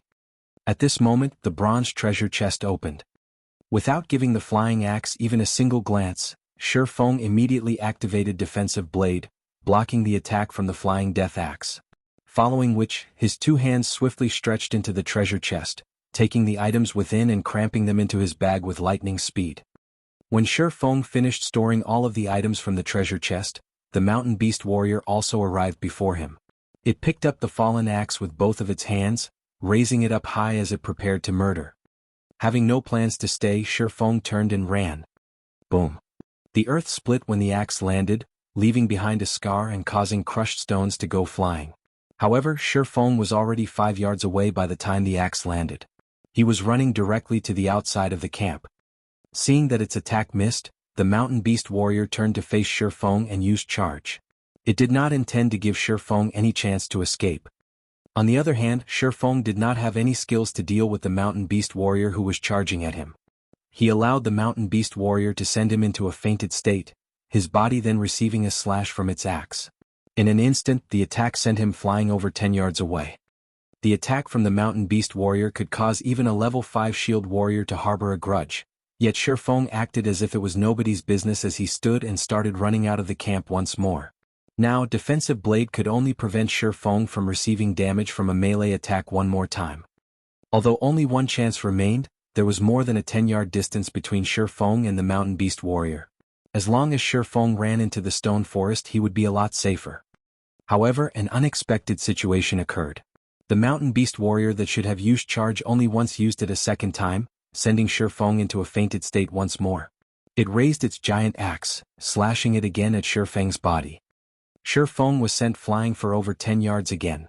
This time it immediately threw him out of the camp. He was just a short distance away from the stone forest now. However, Shi Feng's expression became much more serious. The current mountain beast warrior was completely different from before. Previously it only used charge once. Now it used charge twice. That meant that there was a possibility for a third or fourth charge, maybe even more. That meant, as long as the distance between Shi Feng and the mountain beast warrior exceeded 8 yards, the mountain beast warrior would use charge. This was definitely not good news. Just as expected, the moment Shi Feng stepped out of the 8-yard range, the mountain beast warrior used charge once again. If Shi Feng were to be hit once more, he would definitely die. He was not willing to die just yet. Shi Feng took out a polymorph scroll, immediately turning the mountain beast warrior that was charging at him into a sheep. Although it was polymorphed only for a second, just 1 second was enough for Shi Feng to run a long distance away. As long as Shi Feng could run out of the 30-yard range, it would be too far for the mountain beast warrior to use charge. Just after running 15 yards away, the mountain beast warrior recovered.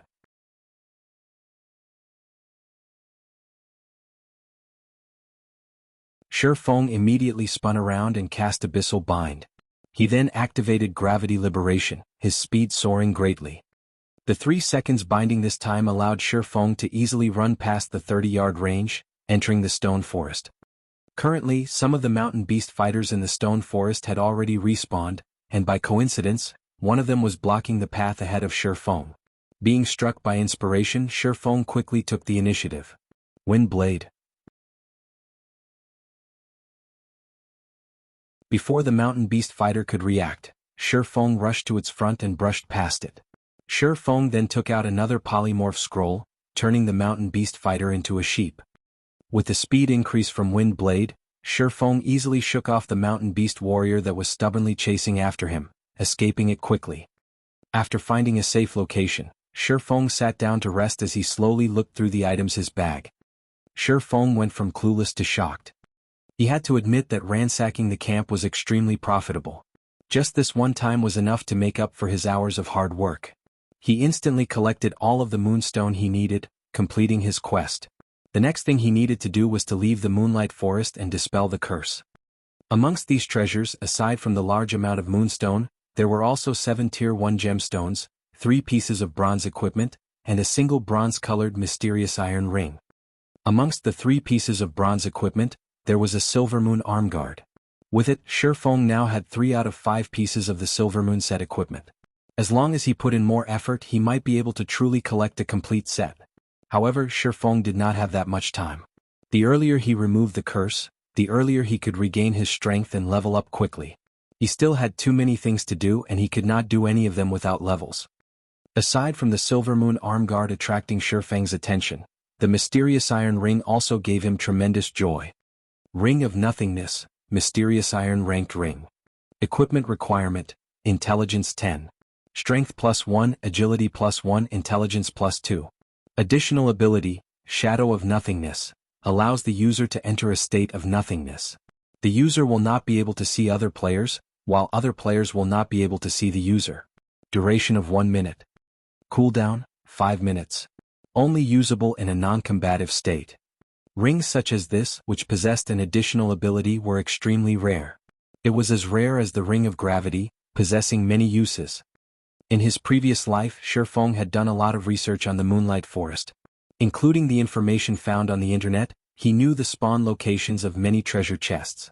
Originally, he planned to only go to a few locations that were easy to obtain treasure chests before leaving the Moonlight Forest. Now that he had the Ring of Nothingness, his train of thought widened, and the number of treasure chests that he could obtain greatly increased. The Moonlight Forest was still a virgin land, and treasures could be found everywhere. It was especially true for treasure chests that had been opened for the first time. The items inside were the best. Since he could easily obtain these treasures, would it matter if he wasted a little more time? Following which, Shi Feng put on the Ring of Nothingness. He then opened the map for the Moonlight Forest, confirming his current position. There was a bronze treasure chest not far from his location. So, he kept the map and advanced towards the treasure chest. After walking for over 10 minutes, he arrived at ruins of a shrine. The ruins were surrounded by barbaric beastmen who were guarding it, with several elite beastmen in the midst as well.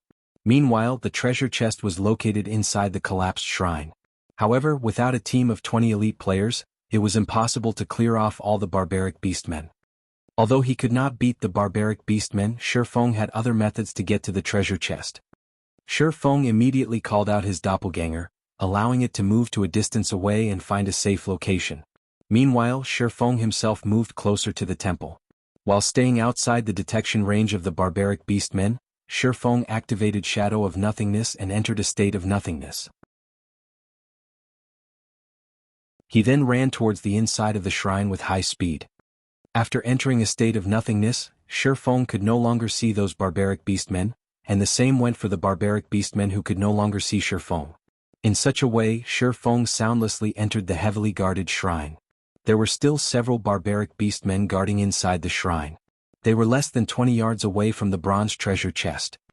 Meanwhile, Shi Feng unhurriedly opened the treasure chest.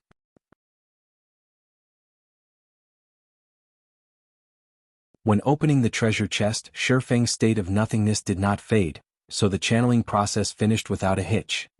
However, the moment the treasure chest was opened, just after Shi Feng's hand stretched into it, his state of nothingness vanished. Within an instant, the 5 barbaric beastmen inside the temple noticed Shi Feng. Suddenly entering a rage, they waved their stone hammers as they rushed towards him. Shi Feng activated Defensive Blade without hurry, storing the items in the treasure chest in his bag. Before the barbaric beastmen could break off the 3 layers of protection, Shi Feng had taken all the items from the treasure chest. He then swapped places with his doppelganger, his original body arriving at a very safe location. Shi Feng leisurely departed from the ruins, heading towards the location of the next treasure chest. Moonlight Forest was very large. With unyielding perseverance, Shi Feng spent more than 10 hours before finally clearing the entirety of the Moonlight Forest. He harvested a total of 3 mysterious iron treasure chests, 22 bronze treasure chests, and 56 common treasure chests.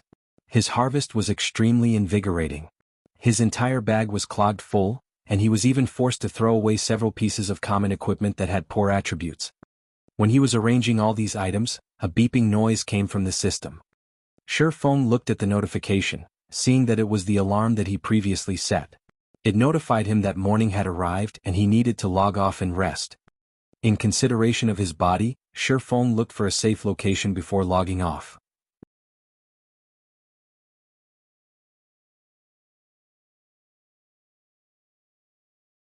Chapter 68, Big Harvest. Early morning, a layer of fog still covered the outer layer of the window. Dark clouds densely covered the sky outside, and there were signs of rain falling soon. The air quality here is getting worse by the day. After I earn enough money, I definitely have to move out of this broken district and move to a better house in the city. After sitting up, Shi Feng took a look out his window.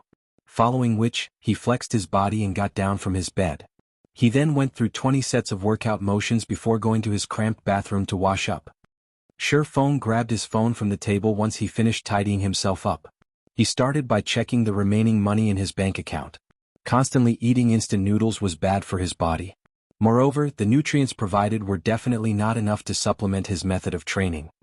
He had obtained the membership card and coupons for Big Dipper after much difficulty, yet he discovered that he still needed to wait for 5 days before he could use them. This caused him to be slightly depressed. Now, his only hope was on the sales of the God's Domain game currency. Previously, Shi Feng had registered 3 gold coins at the virtual trade center. If there were someone who bought them, then the credits earned would automatically be sent to his bank account.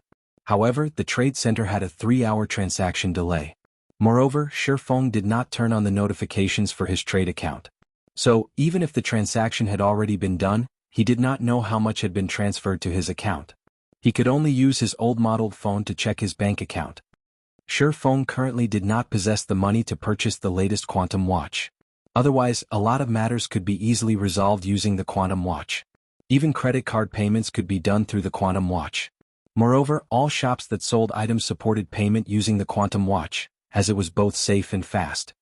In a short moment, Shifeng logged into his bank account using his handphone, checking the amount of money he had remaining. If there were enough credits, he would go and have a good meal. The last time he remembered having meat was when he was still in his 3rd year of university. Now he was in his 4th year and would be graduating soon. Previously, he had retrieved all of his money from his bank account to buy instant noodles. His current balance should not be more than 1 credit. After selling for an entire night, there should be some people who would purchase some of his game currency. It was especially true for the guilds in White River City. Shifeng did not believe those guilds could amass funds that quickly. Even if they were to sign a contract with money farming teams or have their money farming teams, it was absolutely impossible for them to purchase that much equipment in such a short period. More or less, they should have purchased some game currency. They actually bought quite a lot.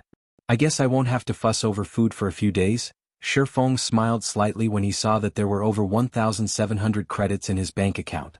However, the trade tax was truly high. He sold a total of 30 silver coins which were worth 1,800 credits, but 100 of those credits went to taxes.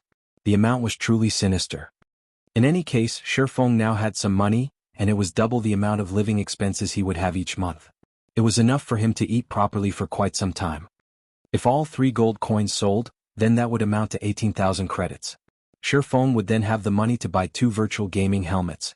The only worry he had right now was whether or not all 3 gold coins would sell. After some consideration, Shifeng decided that he definitely must make these guilds and players spend more money during this period.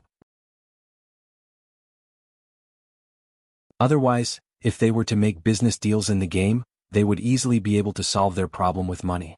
At that time, they would not have to purchase game currency from the virtual trade center. Subsequently, Shifeng left his rented apartment. He made a trip to the bank, withdrawing all of his money. Now that he had some money, Shifeng went to the nutrition center and bought 3 bottles of C-rank nutrient fluids. They were enough to last him for up to 9 days.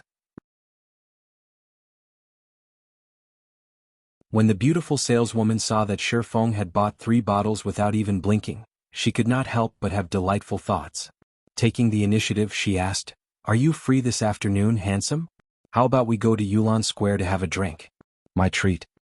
Yulan Square was a nearby well-known romantic location, and many youths, both males and females, loved going there. Looking at the beautiful saleswoman's graceful body and lust-filled eyes, she was much better than the gorgeously dressed girls in his class. However, Shifeng only gave her a calm smile. How could he not know what her thoughts were? He tactfully rejected her and turned around to leave. Shifeng's reaction caused the beautiful saleswoman to feel slightly unfortunate. A large catch had run away just like that. Was she not beautiful? Was her body lacking? Nutrient fluids were the pinnacle products of the new age. Not only could they slow down aging, but they could also discreetly mend the injuries that could not be detected, regenerate body cells, develop the brain cells, and many more astonishing impacts. These items have already become must-haves for athletes and martial artists. However, they were very expensive, so the common folk could only occasionally buy a bottle to drink. After all, a month's salary was only so much. It was impossible for them to afford a bottle every 3 days. Only the wealthy were able to treat these nutrient fluids as drinks, constantly transforming their bodies. Hundreds of years ago, very rarely would the children of wealthy families be ugly. Females would normally be beauties, while males would normally be handsome men. However, with the nutrient fluids in this current age, beautiful women and handsome men could be commonly seen throughout the streets. A bottle of C-rank nutrient fluid cost 400 credits. A bottle of B-rank nutrient fluid cost 1,000 credits. A bottle of A-rank nutrient fluid cost 10,000 credits. As for the best S-rank nutrient fluids, those were items that could not be bought by common folk even if they wanted to. These nutrient fluids were only sold to the inner circles of society. In his previous life, Shifeng was fortunate enough to buy one because of his status as a core member of Shadow. The S-rank nutrient fluid was extremely expensive, costing 1,000,000 credits per bottle. However, its effects were similarly astonishing. A-rank nutrient fluids were far from being comparable to it. Although S-rank nutrient fluids were very expensive, there were plenty of wealthy people in the world. The ones who could afford to buy it would not trouble themselves over such an amount of money. After all, who wouldn't want to trade money for their own youth? It was truly hard to imagine. The dream of humanity hundreds of years ago had now become a reality. The body was a needed asset to make a revolution. If Shifeng wanted to improve his skills in God's domain and stand at the very top of the game, then a strong body and nimble mind were indispensable. Hence, Shifeng would not make the same mistake in this aspect as he did in his previous life. Following which, Shifeng went to a gourmet restaurant. He spent 100 credits purchasing 2 sets of nutrient-set meals. One was for him to eat right now and another as takeaway for his lunch. After eating, Shifeng made a trip to a normal workout center. After spending 60 credits, he trained for 4 hours before returning home. In the evening, around 7 p.m., Shifeng drank a bottle of nutrient fluid and laid on the bed. He activated the gaming helmet and connected to God's domain. After logging in, Shifeng started arranging the items he obtained. When he was done arranging the items, Shifeng started feeling emotional. It was no wonder the Moonlight Forest was a land of treasures. Just the various Tier 1 gemstones he obtained alone amounted to over 300 pieces. There were also tens of skill books, dozens of pieces of bronze equipment, 5 pieces of mysterious iron equipment, over 50 card sets, more than 20 recipes for lifestyle jobs, over 30 Tier 1 magic scrolls, and 4 Tier 2 magic scrolls. The magic scrolls from treasure chests were much better than those sold in the magic shop. This was because the various scrolls in the magic shop did not even reach the standard of Tier 1. Meanwhile, Tier 2 magic scrolls were much more precious.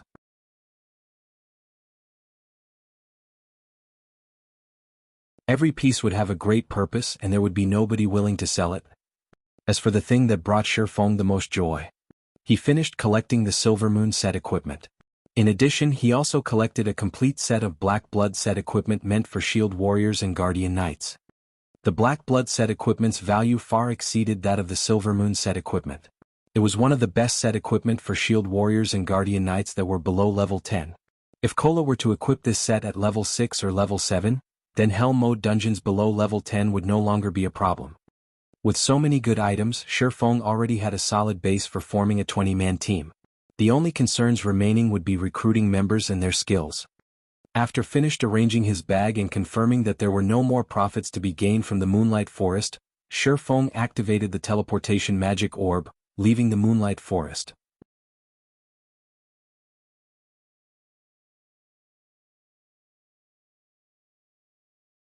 Chapter 69, Lunatic. In the real world, the sky slowly darkened as the sun went under the mountain. On the other hand, players in God's domain were welcoming the rise of the morning sun. Red Leaf Town was currently brightly lit as if it were daytime. In the trade area, players could be found everywhere as they pushed their way through the streets. Compared to yesterday, there were a lot more players currently in Red Leaf Town, and a lot of them were new players who were level 0. After being officially active for 2 days, many people started to notice the difference between God's domain and other virtual reality games. The battling alone was extremely attractive, not to mention other sources of entertainment. The monsters in God's domain improved with the increase in levels, making the battles seem increasingly real. It was no longer the usual simple bouts where players and monsters would take turns fighting each other. The battles in God's domain were more similar to the fighting competitions in real life. This was the age where the world's entire population would exercise. In the real world, people had already reached a level of obsession in regards to fighting competitions, making such competitions extremely popular. Everyone wished for a battle in which they could fight to their heart's content, and even more so when exchanging blows with an expert. They wanted to chase after the intense feeling of excitement that made one's blood boil. It was an addicting feeling that was impossible to give up. Meanwhile, God's domain had all of this, and there were no dangers to a person's life. Moreover, God's domain contained great adventures that were both fascinating and thrilling. There were also countless unknowns waiting to be discovered and explored. Time in the game was also double that of real life. Many players wished they could stay inside God's domain for the rest of their lives, living their second life within the game. It was also because of this reason that many players were attracted to God's domain. Many virtual gaming companies, after seeing this irreversible situation, declared bankruptcy, one after another, as they prepared to invest in God's domain. Such a situation also caused some unwilling veteran gamers to enter God's domain, greatly increasing the number of players. Just after returning to Red Leaf Town, Shifeng received a bunch of system notifications. Almost all of them were sales notifications from the auction house. Within an instant, the money Shifeng possessed increased to over 500 silver coins or 5 gold coins. Shifeng still remembered having recently registering 3 gold coins at the virtual trade center. After less than a day's worth of effort, he now possessed an additional 5 gold coins. Those guilds obtained all this money after much difficulty, yet they all contributed to him in the end. Currently there might not be another player in White River City who was wealthier than he was. The guild leaders of first-rate guilds were no exception. However, this was only the tip of the iceberg. The real money-making moment was just starting. Shifeng first stored all the items that were in his bag into his warehouse. He was not planning on selling them but instead kept them for future use. After all, items such as gemstones and skill books were hard currencies. Their prices would never depreciate. On the contrary, it was equipment that would depreciate along with the increase in player levels. Soon afterward, Shifeng started doing his old business again. Nighttime was the best period for doing business. Seeing that the sun was soon to rise, Shifeng set aside his quest for now and set up a street stall, purchasing stones, magic essences, hard stones and card sets. Due to previous similar occurrences, many players would deliberately stay here and await Shifeng's arrival. Now, just a casual shout from Shifeng was enough to cause a crowd of players to come running towards him. In such a way, Shifeng bought materials while listening to the conversations of players nearby. The Assassin's Alliance has obtained great glory this time. They completed the insurrection of the Little Fishmen quest and earned a lot of guild reputation. It won't be long before the Assassin's Alliance will become a level 2 guild. What's the big deal? I've heard that a major event occurred in the capital city.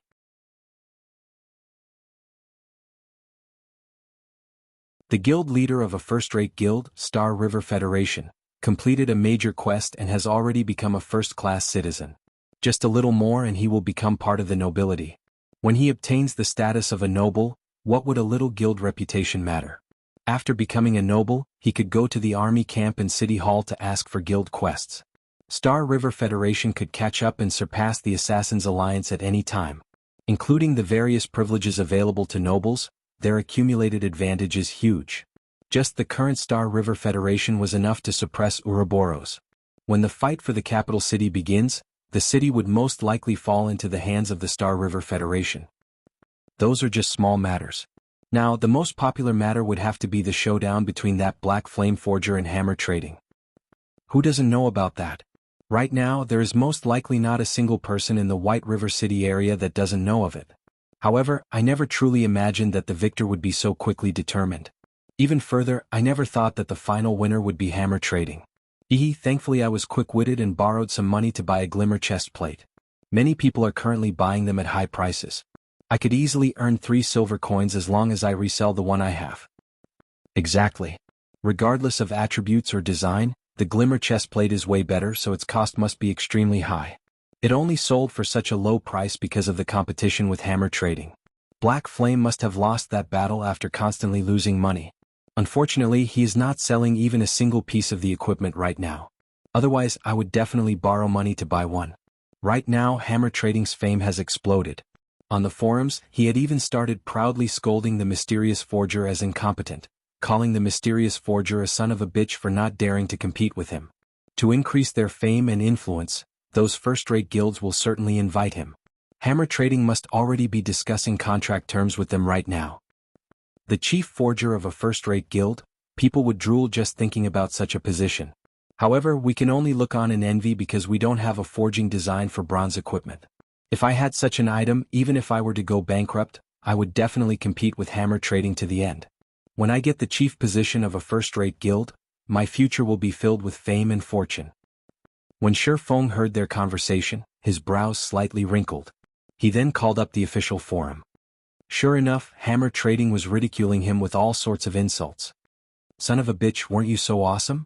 Why have you turned into a coward? Let's continue competing if you have the ability. See how I'll flatten a Blackheart forger like you. Looking at Hammer Trading's inferior shenanigans, Feng smiled calmly. He could not help but admire hammer trading. To become famous, he turned into a lunatic that was willing to use any means. Just like in Feng's previous life, to join world dominators and become their chief forger, hammer trading was willing to sell out their entire guild. After he finished purchasing the materials, Feng headed towards the auction house. After all the clamor hammer trading made, the glimmer chestplate had thoroughly become famous. Feng could now start his next money-making operation. In the current stage of the game, a majority of the average players were already level 3, while many veterans were level 4 and experts were level 5. The average player could not afford a glimmer chestplate, whereas veterans would have to borrow some money to purchase a piece for themselves. As for experts, the usage of the glimmer chestplate was not that great. There was a lot of equipment inside level 5 dungeons that was far better than the glimmer chestplate. That meant that the glimmer chestplate could no longer earn Feng a lot of money. After all, the major buyers of the equipment were mostly those guilds. Maybe there were some nouveau riche who could afford to buy one to toy around with, but they were in the extreme minorities amongst the average players. Feng walked into the auction house, into the large hall that was packed with people. Without a better option, Feng looked for a corner and silently brought up the display screen of the auction house. He then placed 20 copies of the forging design for the glimmer chestplate on auction. The base price for each forging design was set at 30 silver coins, and they would be sold one by one at intervals of half an hour. It was not because Feng did not wish to sell them in bulk, but because doing so would result in their price staying low. Only through hunger marketing would he be able to reap the greatest profit.